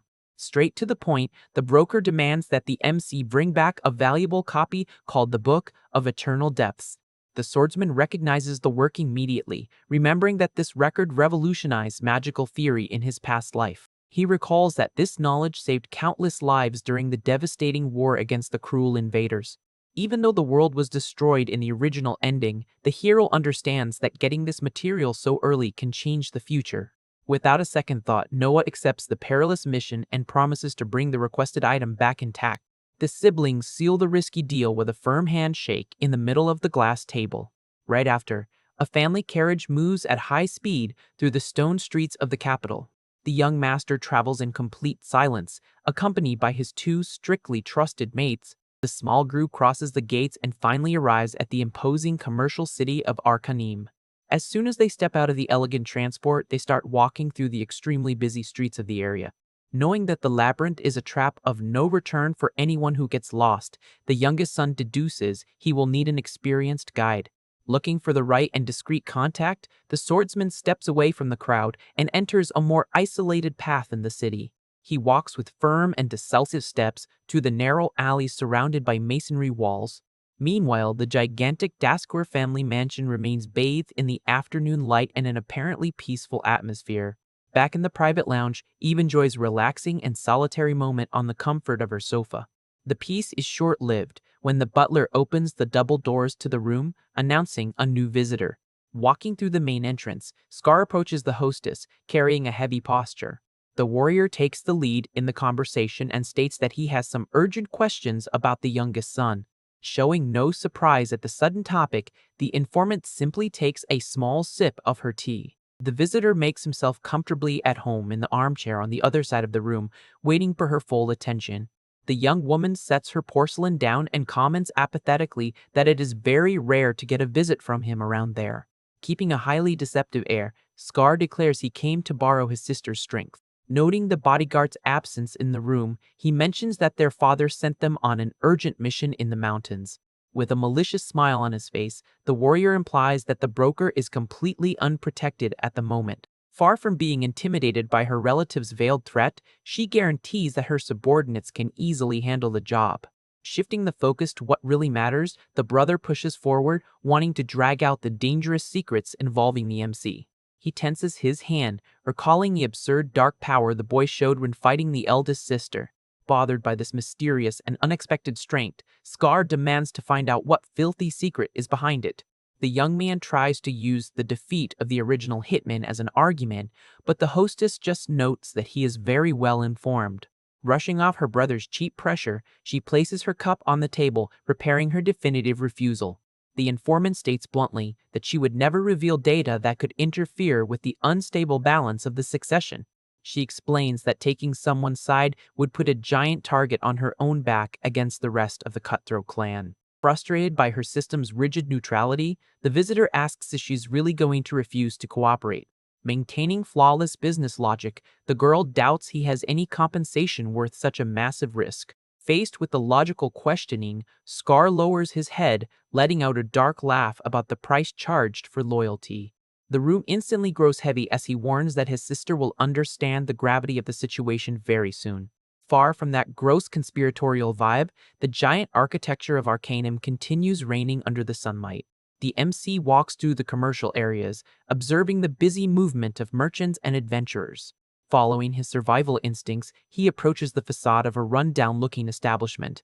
The hero pushes the rustic wooden door and barges into the place, uncaring about formalities. Looking around the store's messy interior, the boy suddenly feels a strong wave of nostalgia hit him. Ozrek tries to dismiss the untimely customer right away, warning in a tired tone that the place is closed to the public. Getting straight to the point, Noah ignores the grumpy warning and summons the man to take on the role of guide in the labyrinth. The shopkeeper refuses the service right then and there, even when the hero highlights his unmatched fame through the obscure paths. The man lets out a bitter and pained laugh, guaranteeing that the title of the best is nothing but a huge, useless joke. Finding the defeatist attitude strange, the youngest son reflects that this man used to be completely obsessed with the place. Intrigued by the mystery, the young master insists and asks if there is any serious reason why he abandoned his graft. In a sudden fit of uncontrolled fury, the ex-guide slams a dagger onto the table, ordering the boy to give up once and for all. Right after the aggressive outburst, the merchant's blind rage evaporates, giving way to a deep psychological exhaustion. Slowly regaining his composure, the man leans on the wooden counter, apologizing for his unstable behavior. At that exact moment, the classic entrance bell rings loudly, announcing the arrival of a new person in the closed establishment. The MC turns his face in alarm, instantly recognizing Julia's striking and overwhelming presence. The eldest sister steps into the cramped space, showing off her commanding posture and characteristic cold stare. She claims to have seen her brother by chance, but the boy uses sarcasm, knowing he was chased on purpose since leaving the house. Hearing the tense interaction, the shopkeeper goes into a total panic upon confirming he is standing before the biggest monsters of the noble bloodline. Taking advantage of the man's static shock, Noah touches the merchant's shoulder and formally introduces himself, just to make things worse. Seeing the duo's abnormal strength, the merchant suddenly changes his mind and accepts the job, provided the warrior goes along. The youngest son gets confused by the radical change of heart and confirms that there is a dark motive behind this demand. Wasting no more time, Osric asks the two nobles to silently follow him to the back of the manor. Entering a dimly lit room, the siblings find a woman resting abnormally on a simple bed. With eyes heavy with sorrow, the man reveals that his family's nightmare began exactly 1 month ago. He shares that his beloved wife was attacked and cursed by an unknown bestial beast in the forgotten depths. The enemy magic casts the victim into an agonizing deep sleep that slowly keeps draining her life without mercy. The hero deduces that the final solution is to wipe out the creature, but the merchant laments that the hired mercenaries failed at that. Desperate for his wife's well-being, the shopkeeper begs the eldest sister to descend into the labyrinth and eliminate the beast. Without hesitating, the warrior quickly dictates that the youngest son must also participate in the hunt. She makes it clear that observing her brother's combat style will be the only condition for accepting the request. Soon, the MC understands that his relative is openly doubting his true capabilities. Accepting the imposed challenge, Noah turns to the merchant and warns that he is counting on his experience as a guide. Filled with a new hope, Osric thumps his chest, guaranteeing they can leave the path in his hands. The group walks toward the labyrinth's enormous tower, while the guide questions if it is okay to detour from the original mission.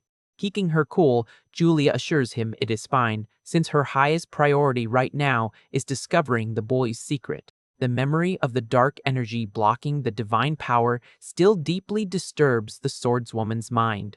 With that, the hero realizes the danger of the situation, knowing someone as skilled as her would easily notice the anomaly. Near the entrance, some adventurers chat and apologize for the delay at the meeting point. Paying no attention to their surroundings, the noble trio keeps moving firmly toward the main gates. They step into a vast reception hall that is packed with people getting ready for the descent. Following right behind, the adventurers from before approach the service counters.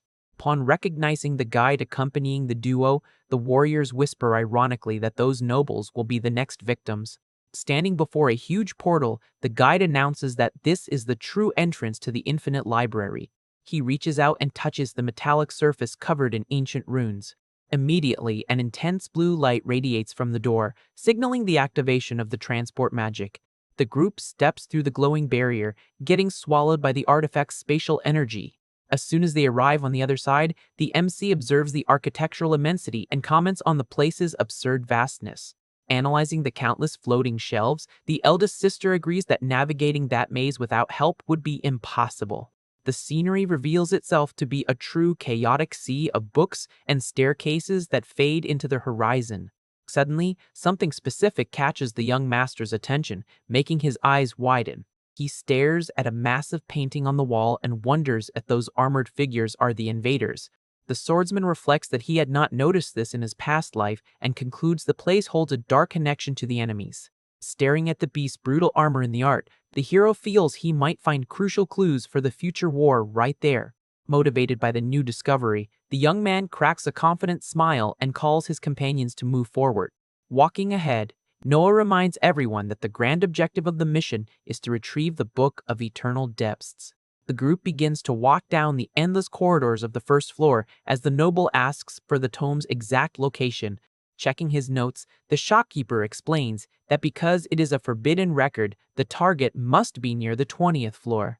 The youngest son processes the information and confirms that this layer is exactly the absolute limit humanity has ever managed to explore.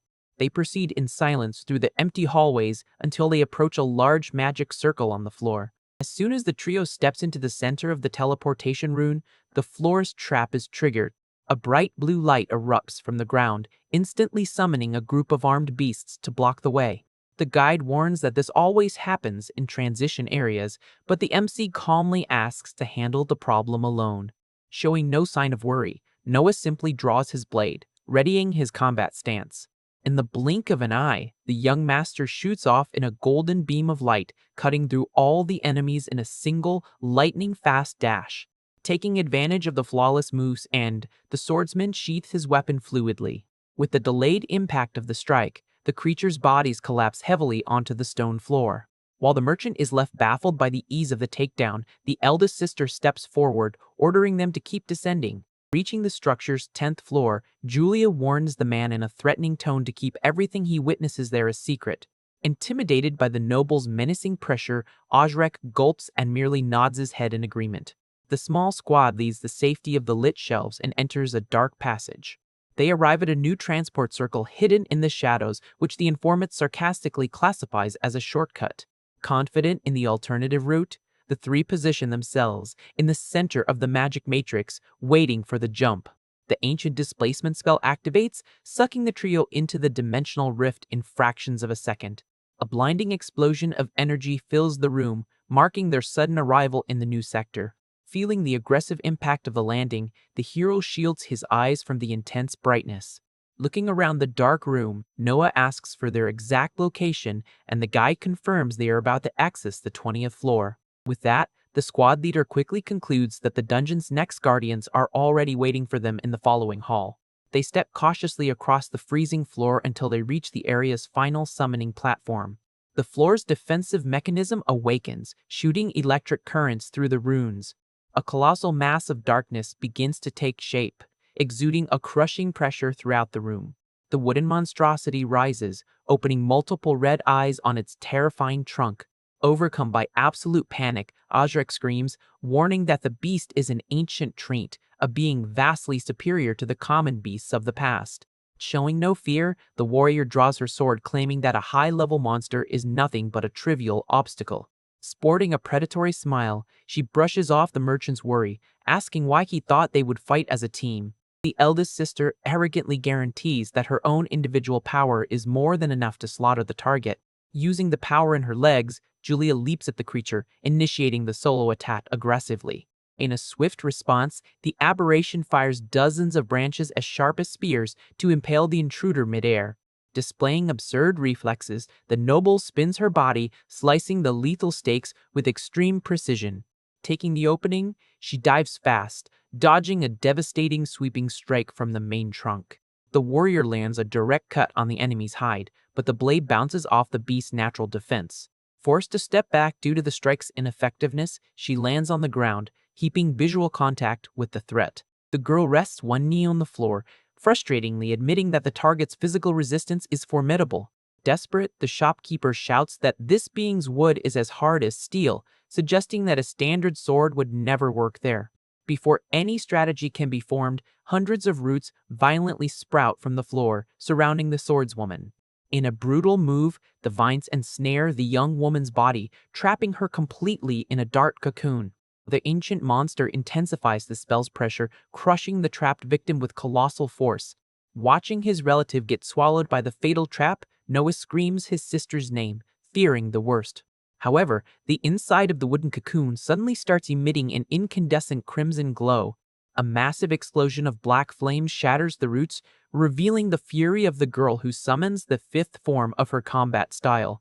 Amidst the infernal fire, Julia emerges imposing, wearing dense armor made purely of demonic power. Observing the absurd technical manifestation, the MC is shocked to recognize the extremely rare ability to conjure physical flames. Now completely enveloped by her destructive aura, the eldest sister wields her blade, ready to execute the family's first form. Julia charges with her sword wreathed in black flames, executing the first form of the sword dance.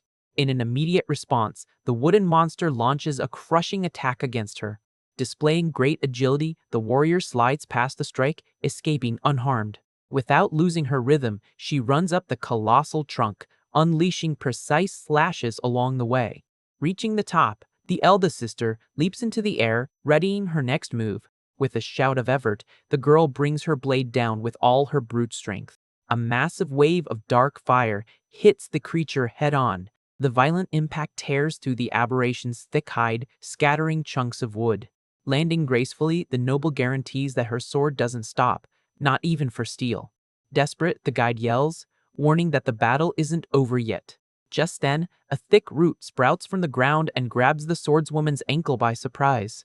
In a matter of seconds, dozens of vines wrap around her legs, immobilizing her. Staying calm, She comments that plant-type monsters regenerate fast if they aren't totally burned away. The ancient beast intensifies the attack, swallowing the young woman in yet another massive cocoon. Watching the scene, Noah clicks his tongue, noticing that his sister is about to use the third form of the family style. Realizing the imminent danger, the MC grabs the merchant's arm tightly. Pulling the man back, he tells the guide to run as fast as possible. Meanwhile, inside the wooden prison, the warrior's eyes glow, gathering power. A colossal detonation of black flames blows the monster apart from the inside out. The devastating shockwave sweeps the hall, forcing the duo to back away from the blast. Incandescent pieces of wood fly everywhere, destroying the surroundings. Once safe, the hero questions mentally if her plan was to reduce everything to ashes. As the dust settles, the eldest sister's imposing silhouette emerges in the middle of the destruction. Stepping out of the fire without a single scratch, she smiles, asking if they can keep moving forward. Still on the ground, the shopkeeper is stunned to see that the noble annihilated the beast all by herself. Looking at his sister, the young master acknowledges that the dark flame style is purely focused on attack power. The group resumes walking while the youngest son reflects that the destructive power of that technique truly is the greatest on the continent. They walk through a large portal and finally arrive at the labyrinth's 20th floor. Inspecting the freezing new environment, something immediately catches the swordsman's eye. The MC grabs a green book off the shelf, celebrating having found the mission's target. With the book in hand, the hero announces that now all that's left is to find the creature that cursed the guide's wife. The merchant explains that this beast is the only exception that doesn't just appear in the main transition areas. Agreeing with the info, the trio begins to search the dark hallways for clues. During the exploration, they come across an imposing silver armor displayed on a stone pedestal. The young man approaches the ancient relic, feeling a strange familiarity. Suddenly, a sinister voice echoes through the room, announcing that it has found them. Caught off guard, the shopkeeper drops his notebook on the floor. The young master turns his head quickly as he feels the hostile intent approaching. Acting on instinct, the warrior draws her blade and takes the lead to protect the group. A corrupted knight, covered in malicious thorns, appears blocking the passage. Consumed by anger, Osrek points at the beast, accusing it of being the one to blame for his wife's curse. Keeping his cool, Noah unsheathes his sword and suggests they take the creature out right now. However, the eldest sister extends her arm, stopping her brother's advance. She erupts in blazing flames, demanding to handle that enemy alone. Accepting the challenge, the thorny knight charges, firing a red energy beam. With sharp reflexes, the noble deflects the frontal attack using her sword's blade. The brutal impact forces the girl to slide several meters backward across the frozen floor. The deflected energy spirals upward, hitting the labyrinth's ceiling violently. Amid the smoke, she gets annoyed at being pushed back with just raw strength. Leaning on her sword, the warrior concludes that a dragged-out battle will be a huge disadvantage for her. Without giving any time to rest, a giant ice spear is fired from above. The swordswoman swings her blade, shattering the frozen projectile before it hits her. Taking the opening, the young woman dashes furiously toward the armored enemy. The blades clash, sparking an explosion of light and mana throughout the dark hall. An intense, high-speed exchange of strikes begins, making the room shake with every impact. Watching the fight, the hero is impressed that the beast managed to block a fast attack from his sister.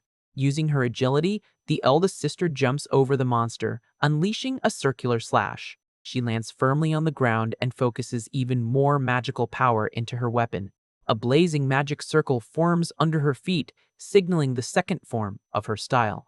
The spell creates a colossal fire tornado that advances, destroying the floor as it heads toward the target. The guide cheers, thinking the hit was decisive, but the youngest son realizes something is wrong. Slicing the flames right down the middle, the thorny knight emerges completely unharmed from the blazing attack. The monster unleashes a massive vertical cut, forcing the girl to block it with her own blade. Resisting the pressure, she deflects the enemy's weapon and yells confidently upon seeing an opening. With the opponent's guard open, the warrior lands an explosive strike right on the armored chest. However, the noble's victorious expression quickly turns into absolute shock. The malicious knight retaliates with a brutal punch, sending the young woman flying. She skids painfully across the stone floor, groaning from the impact. The hero analyzes the scene and is astounded that not even the family's highest destructive power worked. Staring at the creature, the swordswoman refuses to believe her perfect strike didn't leave a single scratch on the armor. In that moment of hesitation, the monster opens its visor, revealing a lethal green energy in its mouth. The girl panics as she realizes her arm is being paralyzed by a strange aura. Showing no mercy, the aberration fires the giant green beam straight at her. In a desperate move, the youngest son throws himself at his sister, pushing her out of the path of annihilation. The deadly beam collides with the scenery, creating an immense vortex that wipes out the entire hallway. Lying on the ground, the eldest sister asks if her brother can fight, getting a positive answer along with a warning about the enemy's hand. The hero explains that touching the beast's bizarre arm will inflict a person with some sort of curse. The girl checks her own paralyzed arm and admits she no longer has enough strength to take the target down. She looks at the youngest son seriously and states that she has a favor to ask. Meanwhile, the thorny knight goes back to gathering that lethal green energy in its mouth. The young woman asks to use her ultimate strike one more time, but the young man thinks it's cruel for her to risk her life like that again. Taking the front line of the battle, Noah asks them to leave it to him, promising to chop off that annoying hand first. In a swift dash, the MC unleashes a brutal upward slash using his reddish aura. He gathers massive power into his blade, preparing a technique that blends the dark flames with the sacred style. The young master violently collides with the aberration, sending a mana shockwave through the corridor. From the extreme impact, an explosion of luminous energy completely blinds everyone in the room. Right after, a massive detonation of flames consumes the area, destroying everything around. Taking advantage of the smokescreen, the swordsman dashes at high speed with his black aura activated. The duo takes strategic positions as the dust settles, revealing the creature still standing. Fully enraged, the armored monster roars, unleashing a crushing pressure into the room. The beast hits back with an overwhelming strike that forces the warrior to retreat, impressed by such brutality. Swinging its heavy weapon, the monster fires a giant reddish shockwave, tearing up the stone floor. With quick reflexes, the eldest sister jumps back, narrowly escaping the destruction. The creature gives no break and brings down a crushing vertical cut, kicking up debris in all directions. The hero becomes the direct target of the attack and raises his blade, blocking the energy blast with extreme difficulty. Sensing a critical move approaching, the young man screams desperately for his sister to dodge. The noble acts fast, invoking the second form of her style to conjure a colossal dark fire tornado. The spells clash in the center of the hallway, creating an incandescent blast that makes the walls tremble. Tearing through the fire without taking damage, the aberration opens its mouth wide, charging up that green beam once again. Faced with her inevitable downfall approaching, the young woman screams her youngest brother's name in pure panic. Keeping absolute focus, the MC gathers his dark mana, preparing a fuse technique. Noah's blade shines brightly as he activates the power of the twin polar sword. In a lightning-fast advance, he strikes the creature's chest, sparking a gigantic luminous explosion. However, the young master's focused expression quickly fades as he notices the result of his attack. To his complete shock, the thorny knight grabs the energized blade, using only its bare hand. The clash freezes in time as the corrupted warrior stops the supreme strike without yielding a single millimeter. Pressing his weapon with all his might, the youngest son realizes in terror that the situation has spiraled out of control. Just then, the eldest sister leaps through the air, firing a vortex of dark flames that hits the monster head-on. Landing out of breath, she glares into the smoke, stating that her debt for the previous save has just been paid. The hero analyzes the frustrating scenario, since his best technique failed and his sister's core is almost empty. Cornered, the MC coldly starts to calculate if running away from the labyrinth is their only option left. Suddenly, a magical anomaly awakens in the room, making the swordsman look back in surprise. Confused by the crushing new presence, the girl wonders if they will have to face two aberrations. Focusing his attention on the newly arrived energy, the young master recognizes a familiar signature in that voice. A glowing silhouette appears amidst the thick mist as the hero keeps his guard up. Observing the entity's back, the young man notices that the power emanating is unbalanced, yet highly complex. Without lowering his weapon, he demands to know immediately who this being is and what all of this means. The mysterious voice reveals that the boy is the successor to the divine core and advises him to finish the enemy off once and for all. Interrupting the conversation, the thorny knight charges furiously with its bloodstained blade raised. Seeing her brother standing there with his guard down, the swordswoman panics, asking what he is doing. Immediately, a magic window floats in the air, confirming the awakening of the successor and unlocking the divine system. Noah's blade is bathed in a purifying golden light as he calls upon the second form of the sacred style. A colossal pillar of glowing mana swallows the MC's body, lighting up the entire dark floor. With his eyes mixing purple and golden colors, the boy whispers the name of his ultimate rupture technique. In a single cross slash, he fires a devastating rift of light that strikes the monster head-on. The crushing force of the attack disintegrates the corrupted knight's armor, scattering fragments into the air. Admiring the perfect result, the fascinated hero understands that this is the true power of fusing his cores. The boy overflows with energy and stares down the dying beast, declaring that he will now return all the suffering twofold. His sword's dark power creates a gravitational vortex that pulls the aberration into its absolute destruction. As the creature gets pulverized, a glowing warning pops up in the youngest son's vision, confirming the hunt is over. With the threat eradicated, the swordsman relaxes his stance until he is surprised by the golden warrior still present. Retracting his aura, the young master reflects with satisfaction on having managed to fully master his new ability. At that point, the divine glow hiding the mysterious ally's identity begins to softly fade away. The light reveals a tall, imposing man wearing ceremonial attire that exudes absolute authority. The MC demands to know his identity, and the stranger introduces himself as Zex Balmith, the ancient bearer of the sacred power.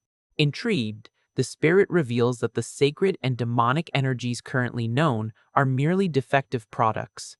He recalls the ancient era where the gods handed the divine core to humanity to fight off external threats. The warrior laments that the victory against the invaders did not bring peace, sparking brutal conflicts among humans themselves. Overcome by fear, rival factions united to cowardly assassinate the bearers of that overwhelming power. The Phantom explains that the original energy was split in half to prevent its rebirth, creating the opposing cores. Understanding everything, Noah concludes he only managed to inherit the divine magic because he reunited the two fragmented halves. The boy takes the chance to ask if his predecessor would have been able to save the world if he had not been betrayed. Radiating a majestic aura, the hero of the past guarantees with conviction that he would have exterminated every single one of the enemies. Excited by the revelation, the MC feels that this new strength is the ultimate key to changing the tragic future.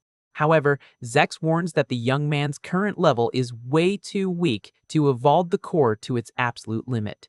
Unshaken, the young master oozes pure confidence, accepting the challenge to get stronger. Satisfied with the boy's boldness, the Golden Man suggests they start the training with a very simple test. Summoning dozens of light swords behind his back, the veteran tells the swordsman to deal with the trash in front of him first. In the blink of an eye, the divine blades shoot like meteors, forcing the youngest son into a defensive stance. While deflecting the glowing magic, the hero is caught off guard by a reddish demon leaping at him from behind. Focused on the surprise attack, the MC swears that this time he will sever the enemy's arm for good. He blocks the reddish demon's strike, generating intense sparks from the brutal impact of their blades. With an agile move, the boy swings his sword, releasing a strong golden energy that lights up the place. His new ability allows him to control 6 blades of light simultaneously, switching between attack and defense. Taking advantage of his newly acquired power, he unleashes a devastating rain of glowing swords against the monster. Watching the scene in shock, the guide notices that the kid used the surrounding light to sever the creature's limb. The beast is violently thrown backward by the radiant explosion that takes over the hallway. After the attack, the youngest brother lands, skidding on the stone floor to keep his balance. Extending his hand confidently, he announces that the tables have finally turned in his favor. Completely enraged, the demon charges, tearing through the air with its dark aura activated to the max. Noah blocks the impact as the creature roars, trying to crush him with sheer brute force. Giving no openings, the hero unleashes a massive burst of light, decreeing the end of that opponent once and for all. The force of the strike disintegrates the monster's head, scattering debris everywhere. Keeping his guard up, the swordsman evaluates the environment, realizing the fight isn't over yet. A greenish gale appears at the back of the hall, immediately catching his attention. Desperate, Upon seeing the imminent danger, the eldest sister yells for her brother to dodge. From above, a flying monster fires an overwhelming blast of green energy directly at him. Without backing down, the youth uses his sword bathed in divine light to contain the annihilation head-on. He presses the blade hard, pushing the lethal magic back against the creature. With one last effort, the attack is repelled, generating a huge luminous pillar that reaches the ceiling of the labyrinth. Debris falls heavily to the floor as the explosion's dust begins to settle. Amidst the smoke, the kid emerges standing, protected by an impenetrable sacred aura. Sheltered behind a pillar, Julie is astonished to notice that the youngest came out unharmed from that absurd impact. Walking calmly through the hall, he points out that this is already the second target eliminated from the test. In a lightning-fast advance, the hero fires another golden pillar, pulverizing the flying monster without mercy. The abomination is completely disintegrated by the overwhelming intensity of the luminous strike. With the enemy taken down, the MC lowers his weapon as the golden and dark lightning dissipates from the environment. At that moment, a notification appears confirming the elimination and the level up of his sacred core. Reading the floating panel, the young man notices that Zex's spirit left a message congratulating him on the victory. The text explains that this is how divine energy evolves and advises the successor to use his new power well. Analyzing his own hand, the youngest reflects on the evolution of his abilities and the new technique he just gained. The guide runs desperately towards the youth, asking if the threat was truly destroyed. Staring at the beast's shattered carcass, the swordswoman confirms the absolute defeat of the target. She observes her own arm with relief, noticing that the paralyzing effect of the curse is completely gone. The boy reassures Osrek, guaranteeing that his wife is also cured, suggesting they return soon to see her. Walking beside her brother, the eldest sister comments that he doesn't fight like someone of a low level.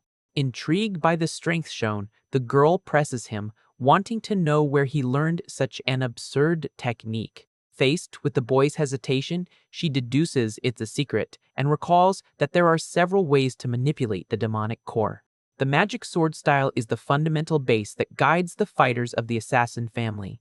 The dark flame style, on the other hand, focuses entirely on explosive and offensive attack power. The path of the black lightning prioritizes extreme speed during direct clashes. And finally, the abyssal style is fully specialized in deception and concealment tactics. Staring seriously at the hero, the young woman states that his moves don't fit into any of those known categories. A brief moment of tension and silence takes over the hallway as the siblings stare closely at each other. However, the noblewoman soon gives in, sighing lightly, and decides to let the matter rest for now. Resuming the walk, the warrior warns that she is looking forward to the day they will put everything on the line for each other's core. Sometime later, at the mansion, the MC walks through the hallways talking with his instructor about the recovered book. He plans to use the relic as a bargaining chip to get valuable information from his informant sister. Upon entering a room, the kid finds the second brother desperate, reporting that Eve was suddenly kidnapped. The blonde knight reveals that the mastermind behind the attack was Scar, the third son, who was after the youngest secrets. According to a surviving maid's account, the coward took the girl to forcefully interrogate her on his own turf. Putting the pieces together, Noah furiously concludes that the very same brother was responsible for the assassin sent earlier. Without hesitating, the MC decides that they will invade the place right now to rescue the hostage. Surprised, the bodyguard questions the idea of clashing head-on with a lord, but the youth rejects the term of equality. Exuding a dark fury, the swordsman decrees that what will happen is merely a one-sided massacre of retaliation. Feeling guilty for the security breach, the blonde brother warns that he is also going into battle to fix his own mistake. The instructor tries to convince them to wait for the soldiers, but is quickly cut off since there is no time to lose. Gripping his sword's hilt, the youngest reminds him that the blades of that house don't break due to a numbers disadvantage.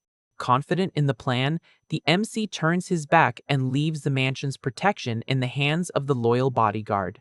The instructor gives a firm bow, promising to defend the place with everything he has until their safe return. With the plan set, the duo sets off with long strides through the hallways, ready to invade the enemy property. Right after, the two nobles gallop at high speed across the open fields toward Scar's hideout. Questioned about the informant's status, the blonde guarantees she is way too smart to be taken down so easily. The youngest notices the allies' absolute confidence and asks why he specifically chose to act as their sister's bodyguard. With his eyes focused on the path, Seize admits that his aptitude with the demonic core has always been very weak. He explains that his raw destructive mana is quite inferior compared to the natural talent of the rest of the family. To make up for this massive flaw, his only way out was to refine his martial technique by stealing combat styles. Through the informant, he gained access to dozens of secret techniques to evolve his own swordsmanship in the shadows. Regaining his determination, the warrior swears he will rescue his ally whatever it takes to keep getting stronger. The duo finally arrives at the huge gates of the rival mansion, already spotting the heavily armed guards at the entrance. Dismounting their horses, the MC draws his blade, warning that they don't need to hold back their strength from here on out. In the blink of an eye, the young master lands a kick imbued with black lightning straight to a watchman's chest. Capitalizing on the attack, the second brother pushes forward, channeling massive reddish magic into his fists. With a crushing blow, he destroys the huge iron gates, clearing the way for the violent invasion. Invading the courtyard, the swordsman fires his dark energy, pulverizing the henchmen who tried to stop them from advancing.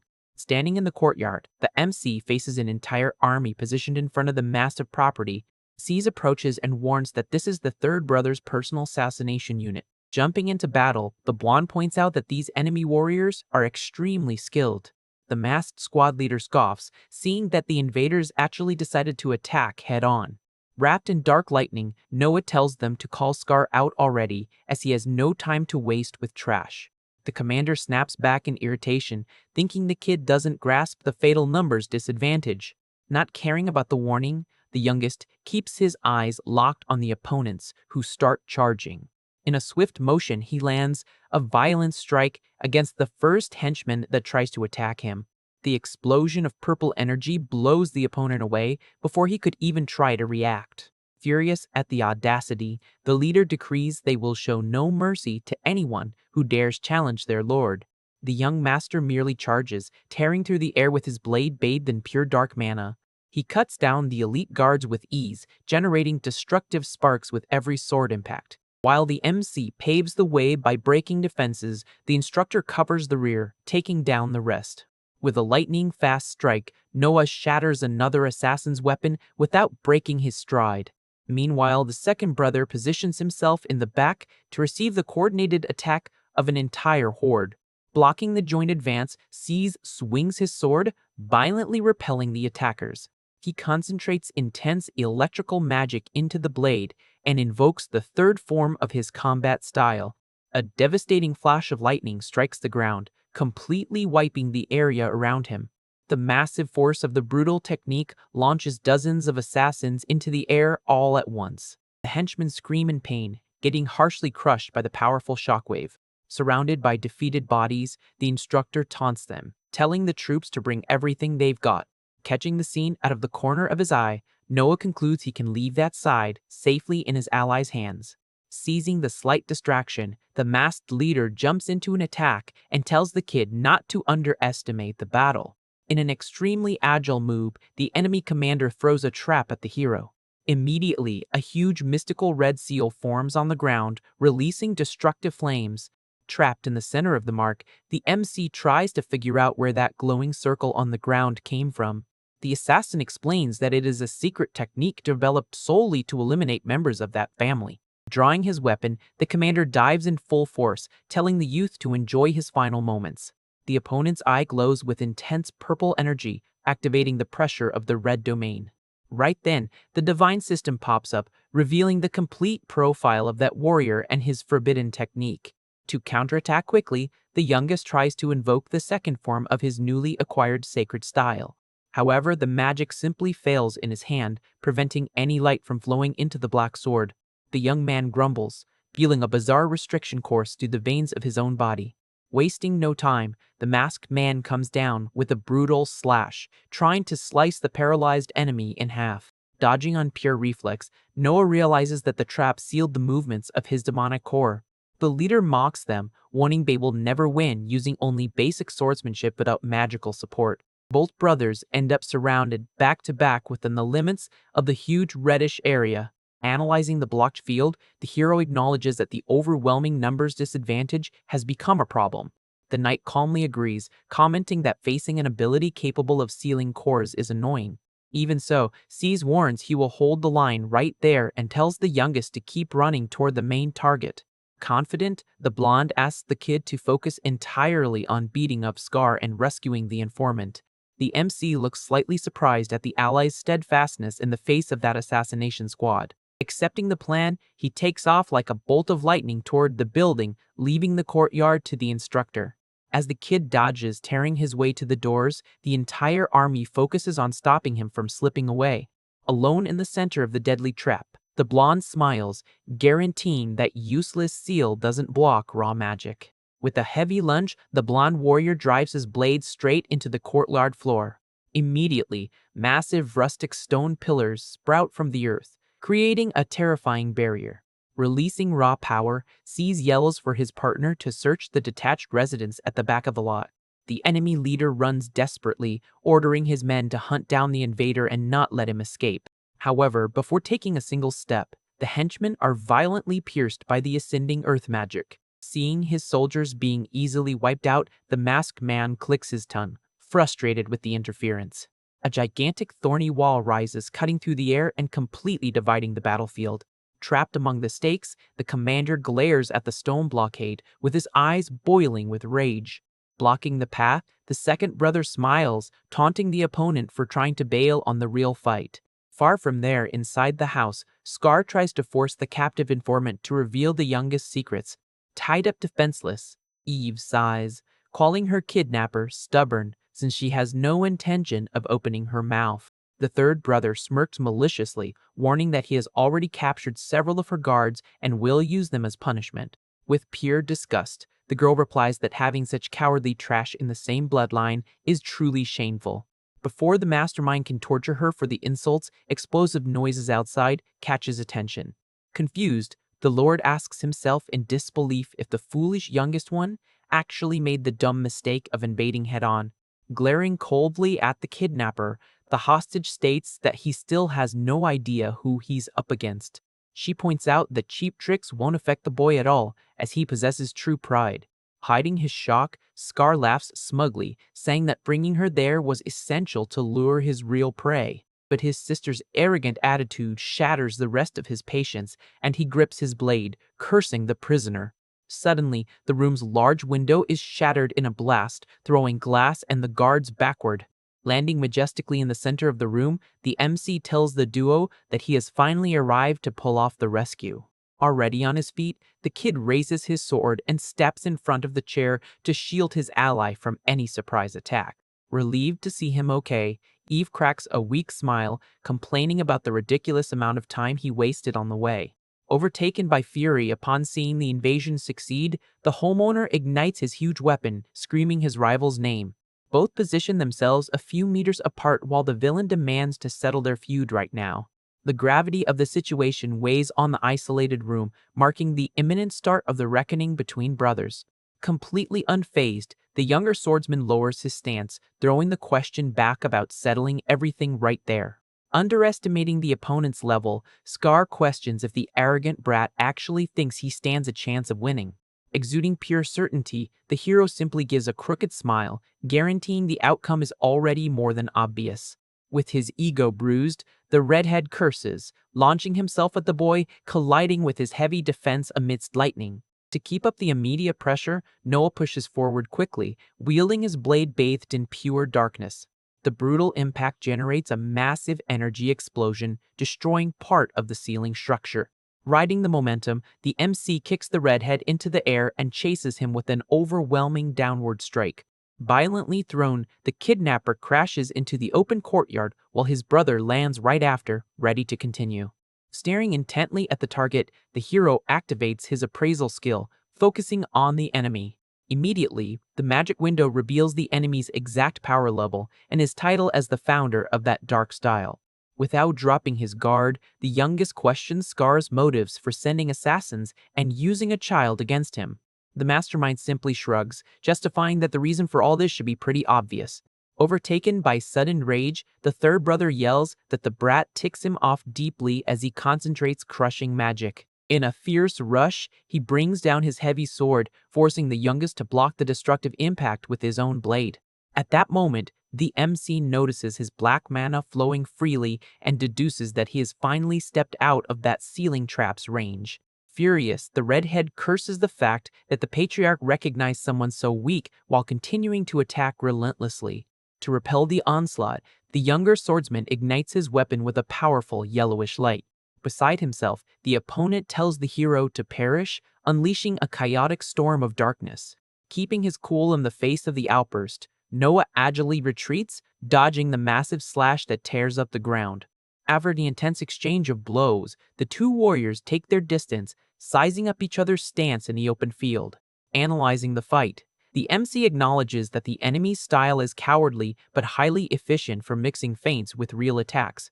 The red-headed lord points his weapon, demanding that the youngest serve only as a stepping stone for his victory in the Succession War.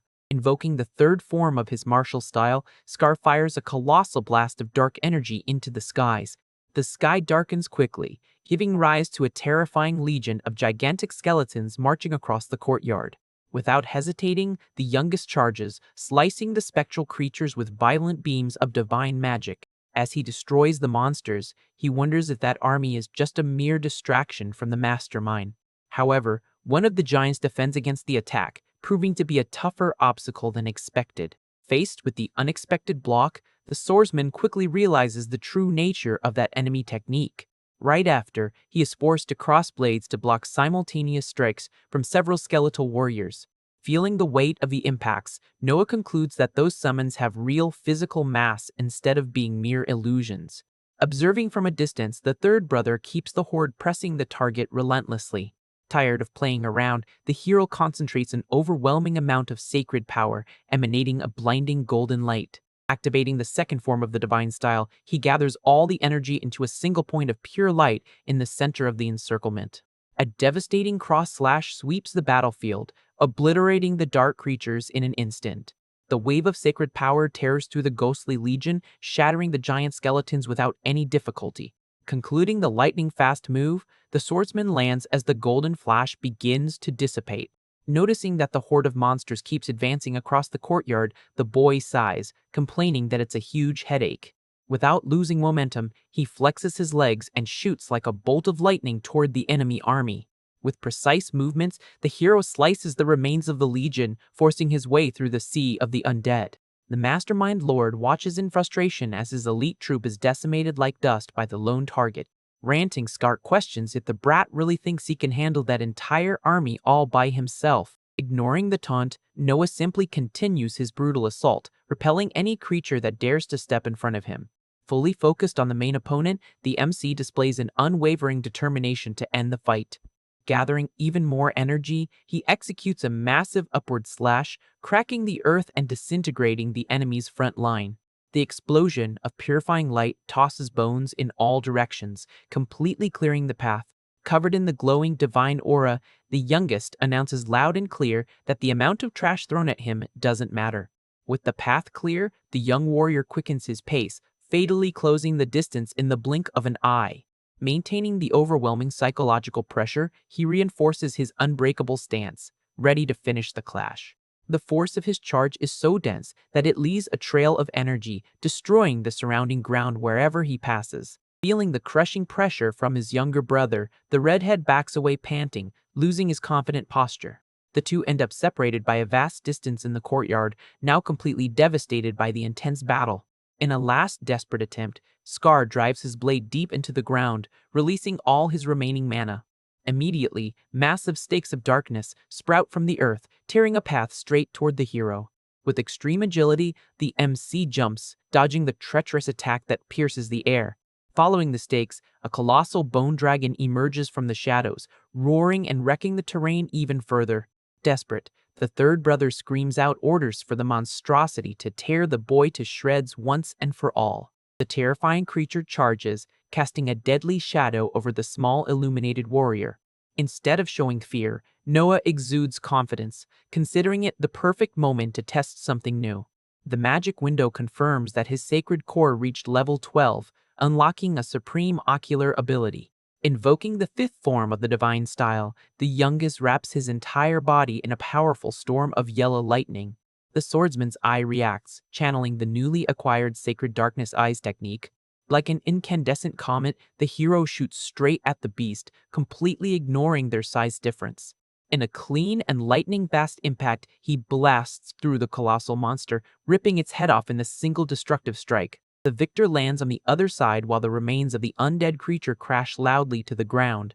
Still with his ocular power active, the MC focuses his attention on what is happening right behind him.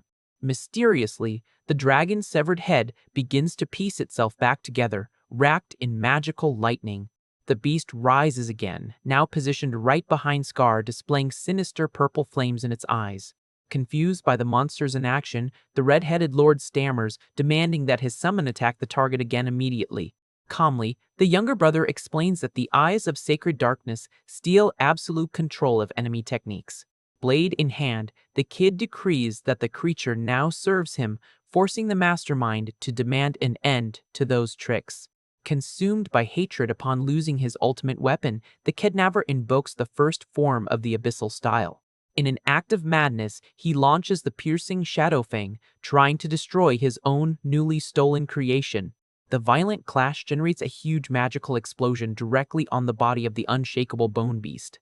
Refusing to accept the humiliation, the redhead swings his sword repeatedly, trying to pulverize the enemy's new ally. The true master of the battlefield merely maintains his impenetrable stance in the face of the wild attacks. Blinded by rage, the mastermind drains even more of his little remaining mana by repeating useless long-range strikes. The dark magic storm crashes furiously against the dragon's tough shell without producing the expected lethal effect. Another detonation lights up the courtyard as the monster absorbs the damage, acting as a perfect shield for the hero. Capitalizing on the huge opening created by the outburst, Noah instantly appears behind him, slashing the opponent who coughs up blood. Panting and cornered, Scar mutters that he has no other choice and that he really didn't want to resort to this. He then pulls out a small whistle wrapped in a sinister aura and brings it to his lips. Immediately, a dark portal full of lightning opens up in the middle of the courtyard. From inside the rift, two masked assassins emerge, dragging Eve as a hostage. Dripping with malice, the third brother points out that the youngest went all the way out there precisely to save the informant.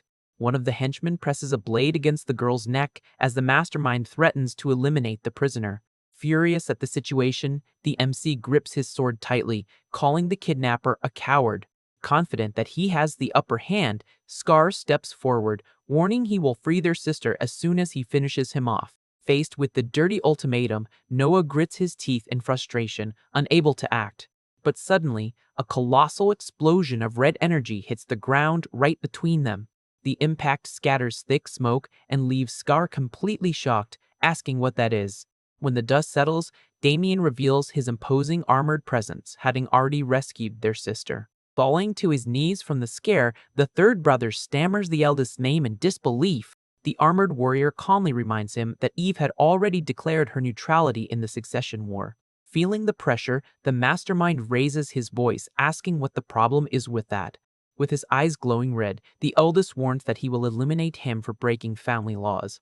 Realizing he is cornered, the mastermind clicks his tongue, frustrated and with no way out. At that, the hero interrupts the conversation, demanding they stay out of his fight. He takes his position on the field, pointing out that this is a battle with the demonic core on the line. Keeping a firm gaze on the eldest, the youngest guarantees he won't let anyone get in his way. Damien understands his attitude, highlighting that interfering in the dispute would also be a violation of the rules. The warrior agrees to step back with the informant and tells the two to fight with everything they have so he can watch the outcome. With the arena clear once again, the MC turns to the opponent, calling him out to continue. Seizing the moment, he taunts him, asking if the mastermind can't fight without using hostages and kids. Consumed by rage, Scar complains that everyone keeps looking at him with disgust. Unleashing a massive amount of dark aura, the third brother invokes the seventh form of his style. The magic creates a cloak of shadows that completely wraps his body. Wielding his destructive energy, he promises to slice the brat to pieces this time. Wasting no time, the youngest charges, knowing the enemy style is focused on confusing the opponent. He deduces that the best strategy is to apply pressure with direct attacks to leave no openings. The blades collide violently, scattering sparks all over the ruined courtyard. The hero unleashes a relentless sequence of glowing slashes, forcing the enemy to defend himself with the shadows. Elevating his power, the MC crosses his arms and launches a golden cross-shaped attack. The blast crosses the field and hits the target dead on, generating an explosive impact. However, the smoke clears and reveals the defense intact, leaving the youngest surprised at the durability. Retaliating immediately, Scar concentrates mana and invokes the fourth form focused on an invisible attack. He shapes the pure energy into a gigantic reddish claw and brings down the brutal strike. The attack tears through the air, crashing straight into the unprepared swordsman. Even though he manages to block at the last second, the kid is dragged backward by the absurd weight of the impact. With a scratched face, Noah realizes that a slash boosted by the core cannot be defended perfectly. To avoid further damage, he slides gracefully, putting a safe distance between them. Giving him no breathing room, the Lord pushes forward fiercely, asking where the brat thinks he's running off to. A new rain of violent strikes crushes the youngest's glowing defense without mercy. Pressured under the continuous onslaught, the hero struggles, feeling the overwhelming force of the offensive. Even while holding the advantage, the mastermind internally acknowledges the boy's skill for avoiding a fatal wound. Sliding through the dust, the MC finally manages to plant his feet on the ground to stop his retreat. The moment he hits the brakes, a blast of dark energy explodes right in front of him, shattering the floor. The entire courtyard turns into a chaotic mess of detonations as the young warrior dodges the deadly lunges. Analyzing the enemy, he notes that Scar has enough defense to nullify his best attacks and plenty of technique to spare. Glaring at the Lord, the youngest questions why someone so strong resorted to cowardly acts instead of fighting fair. Holding a grudge, the opponent replies that the patriarch never recognized him and called his talent for illusions useless. Overcome by memories, he explains that he created the abyssal style precisely to prove his worth with that talent. But even after developing powerful techniques, his father kept turning his back on him without a single drop of interest. The red aura swallows the third brother's body as he decrees that his only option now is absolute victory. Marked by the combat, the kidnapper swears he will make the head of the family recognize his powers through that war. He tightens his grip on the weapon, yelling that he is willing to dirty his hands with pure evil to achieve it. Tired of the excuses, the hero raises his golden blade, declaring that the enemy will serve as fuel for his victory. In response, the Lord concentrates all his fury into a crimson sphere, invoking the secret ninth form. The colossal magic tears the earth, shaping a terrifying dragon of destruction, focused on burying the target.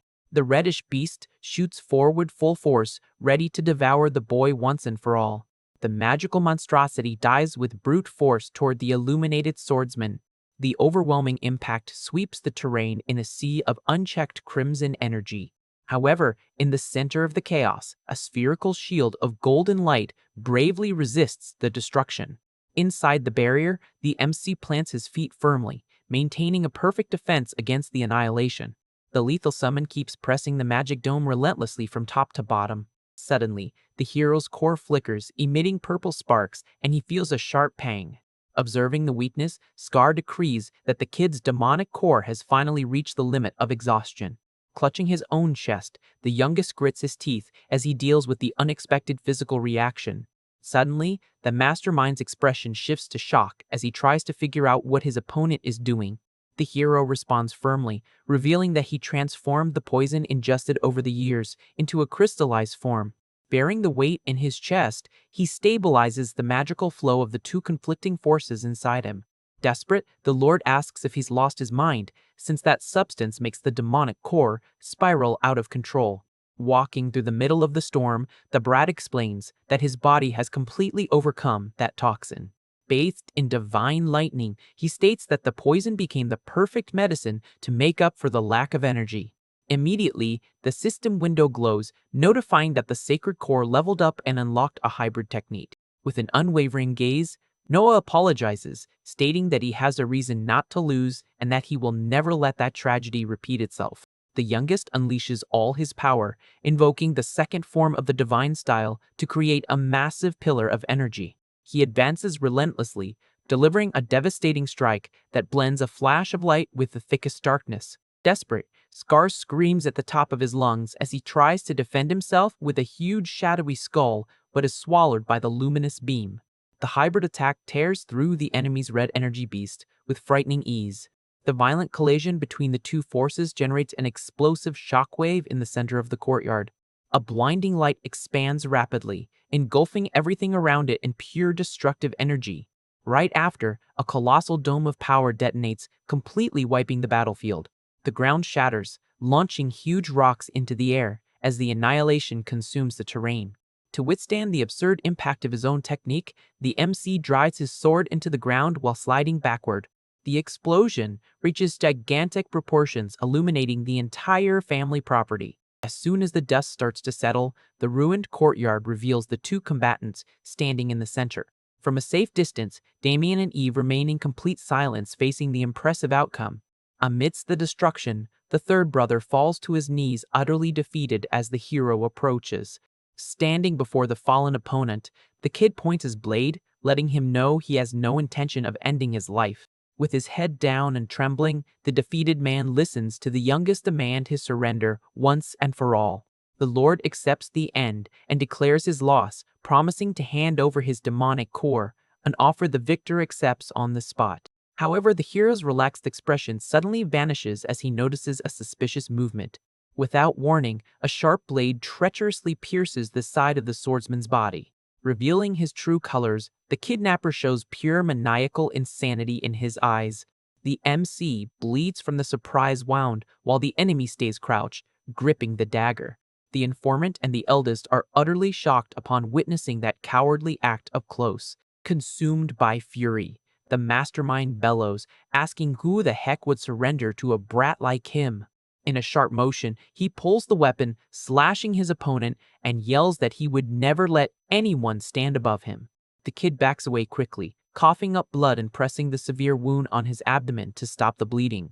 Desperate seeing the scene, Eve screams her younger brother's name, fearing the worst. The armored warrior takes a step forward, analyzing the betrayal in complete silence. Blinded by hate, the kidnapper lunges once more with his knife ready, promising to finish everything right there. Despite the pain, Noah frantically defends himself from the savage slashes that spill blood on the floor.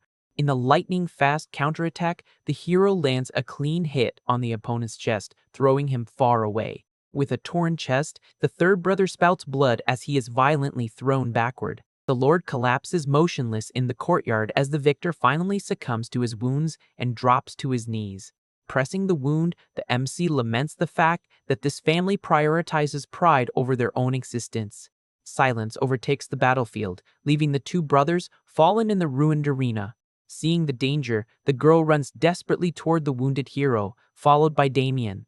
The warrior evaluates that the wound is fatal and doctors wouldn't arrive in time, but the sister says she will handle it. Wasting no time, the informant concentrates an intense greenish magical energy in her own hands. She presses on the injured spot, invoking the first form of her style, focused on continuous healing. Immediately, the swordsman's entire body is bathed in an incredibly powerful restorative aura. The mystical glow acts directly on the deep cut, closing the wound and stopping the bleeding right away. Fascinated by the magic, the youngest watches the energy course through his body, restoring his strength completely. Relaxing on the ground after the effort, the informant confesses she has no talent for combat, but she still masters demonic magic. Feeling better, Noah thanks her for the help, but points out there's something more urgent to sort out. He points to the enemy's defeated body, stating that it now belongs to her. From the defeated man's chest, a dark red energy spear emerges, floating slowly through the air. The hero quickly recognizes that this glowing sphere is his brother's highly coveted demonic core. He calmly approaches the floating object, while the informant waits right behind him. With a steady hand extended, the kid touches the condensed energy to start the absorption process. A storm of purple lightning engulfs the MC, who absorbs all that raw power instantly. Soon the blue system window pops up in the air, bringing good news and leaving the victor satisfied. The message confirms that his physical and magical attributes underwent a colossal evolution. The magical aura indicates that the demonic core advanced the equivalent of years of training in just an instant. With his energy stabilized, the youngest notices a new presence approaching the battle site. Walking calmly through the rubble, Sees finally arrives at the courtyard, catching everyone's attention.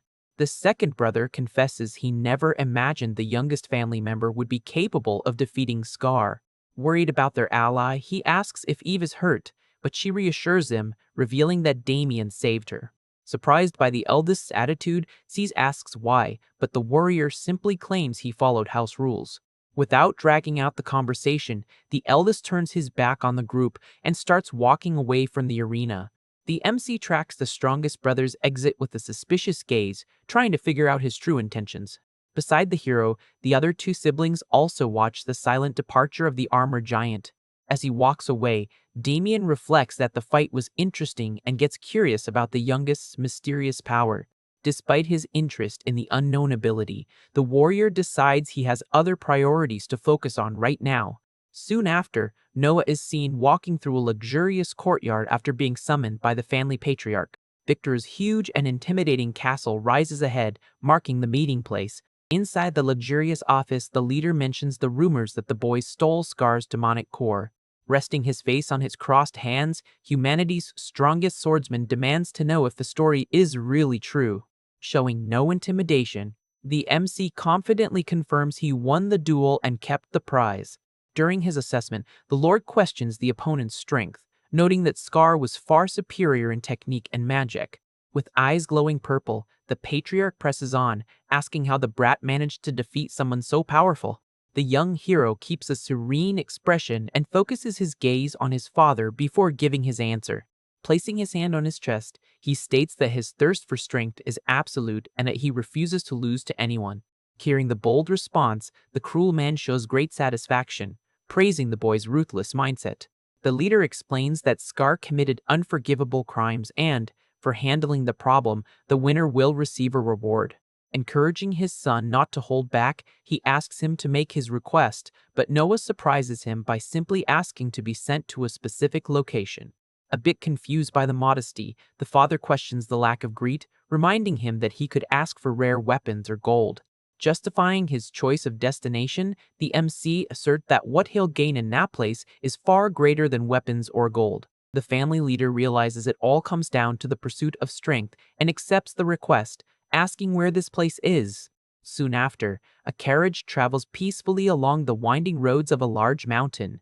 Inside the vehicle, Selena comments on the trip being a reward, but Noah reminds her that they aren't there for leisure. Keeping his serious tone, he notifies the maids that he will leave matters around him in their care. Promptly, Selena and Lydia confirm that the young master can leave everything in their hands. Suddenly, Selena's attention is captured by something incredible outside. Excited, the girl points out the window, letting them know it's finally possible to see their destination. The kid observes the scenery, thinking they've reached the legendary city built by the alliance between dragons and humans. The immense city of Draconia is revealed on the horizon, housing nests in the mountains. As soon as the carriage stops, the hero steps out and questions the identity of the guard waiting for him. Mounted on beasts, the two guards formally introduce themselves as envoys of the dragon folk. The scaled warriors offer guidance to lead the entourage into the city from there. At that, the swordsman quickly shifts his gaze upon noticing some strange movement nearby. He turns his head, confirming that something is sneaking its way down the road. Noticing his sharp reaction, the guard comments that the kid's keen perception helps a lot. Without warning, a gigantic ogre jumps from the ravine, yelling that he finally found the Discord family member. The red creature lands on the ground, kicking up dust and blocking the carriage's path. Next, several other monsters of the same species appear growling from the top of the hill. The guard draws his sword, asking Noah to fall back since he doesn't understand why the enemy clan is in that place. Assessing the threat, the youngest remembers that this race lives in constant warfare with the locals over control of the region. He knows that ogres value aggressive strength while the dragonfolk respect order, resulting in a long conflict. Grasping the situation, the MC deduces that the monsters want to block his family's help. To avoid further trouble, he orders Lydia and Selena to hide inside the carriage immediately. Finding it amusing, the ogre mocks them, saying the dragonfolk have fallen so low to use a brat as backup. The ambush leader warns that he has no business with weaklings and tells the kid to run back home if he wants to live. Undaunted, the young warrior mocks the situation, questioning the monster's confidence. Wrapped in purple lightning, he returns the threat, warning that he'll let the ogre live if he walks away right now. Furious at the audacity, the big guy cracks his knuckles, calling his opponent an arrogant brat. The reddish beast unleashes all his fury, promising to crush the swordsman's bones to pieces. Without hesitating, the MC dashes like lightning, carrying a dense electric energy around him. He draws his blade in a swift motion, ready to slice the enemy. In response, the ogre throws a brutal punch straight at the kid. Utilizing his speed, the hero dodges the blow as the monster's fist hits the ground violently. The devastating impact of the punch shatters the road, opening a huge crater in the ground. To escape the shockwave, Noah executes a backflip, putting distance between himself and the danger. Completely enraged, the monster leader lets out a deafening roar. Using brute force, the creature rips a gigantic rock from the ground and hurls it at the swordsman. Spotting the lethal projectile, the youngest invokes the first form of his divine style, mixing light and darkness. The cross-shaped strike cuts the colossal rock in half with impressive ease. Ignoring the debris, the beast keeps charging blindly to crush his target. The monster winds up another punch loaded with pure energy to end the fight. The powerful attack rips through the ground, opening a huge trench, but fails to hit the boy. Landing calmly, Noah comments that an attack based purely on brute force is useless. He jumps high into the air, pointing his sword down, and points out that the creature's strength is too careless. Looking at the sky, the ogre calls his opponent a fool for attacking him head-on. The creature readies a devastating uppercut to intercept the hero's fall. Coming down hard, Noah blocks the giant fist directly with his weapon's blade. The collision between brute force and magical energy creates an explosive flash in the air. Unable to handle the kid's power, the monster coughs up blood, suffering severe internal damage. Seizing the leader's fall, the MC lands softly and calls the rest of the gang out for a brawl. From the top of the canyon, the other ogres stare at the boy, feeling the provocation. Overcome with wrath, the beasts roar in unison, ready to avenge their comrade. The monsters leap from the cliff, falling like meteors toward the young warrior. Staying calm, the hero concentrates his magic into the sword, invoking the second form of the divine technique. He unleashes a massive blast of light and shadows upwards, swallowing the entire group. The pillar of energy disintegrates the creatures midair in a spectacle of pure annihilation. Watching it all, the guards are perplexed as they notice the Daskor family's power exceeds the rumors. Returning near the carriage, Noah spots the maids outside the vehicle and reminds them of his order.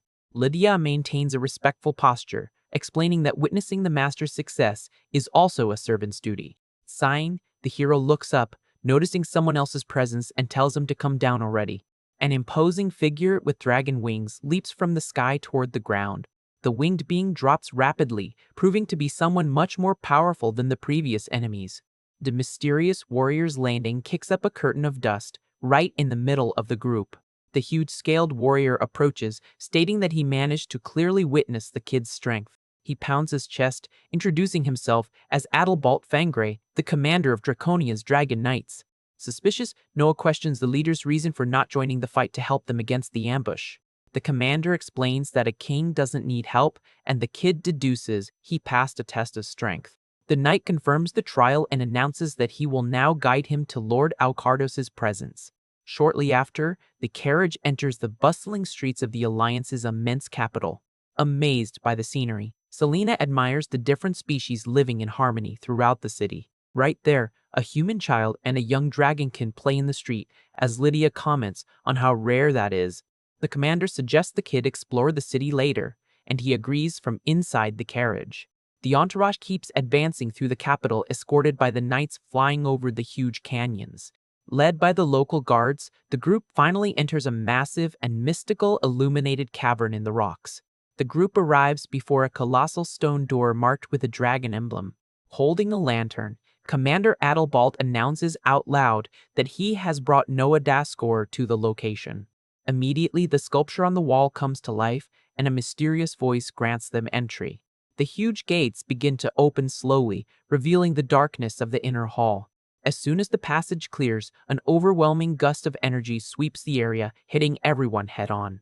Resisting the gale, the hero evaluates that this magical pressure is equal to or greater than his own father's. Unable to bear such power, the scaled guards give in and fall to their knees on the floor. To protect themselves from the aura storm, the maids shrink back fearfully behind the MC's back. The strong current keeps flowing from the massive darkened opening where two bright blue eyes observe the visitors. Intrigued by the colossal presence, the kid listens as the mysterious entity welcomes him. Inside the sacred hall, an imposing glowing dragon welcomes the swordsman, formally calling him a young collaborator.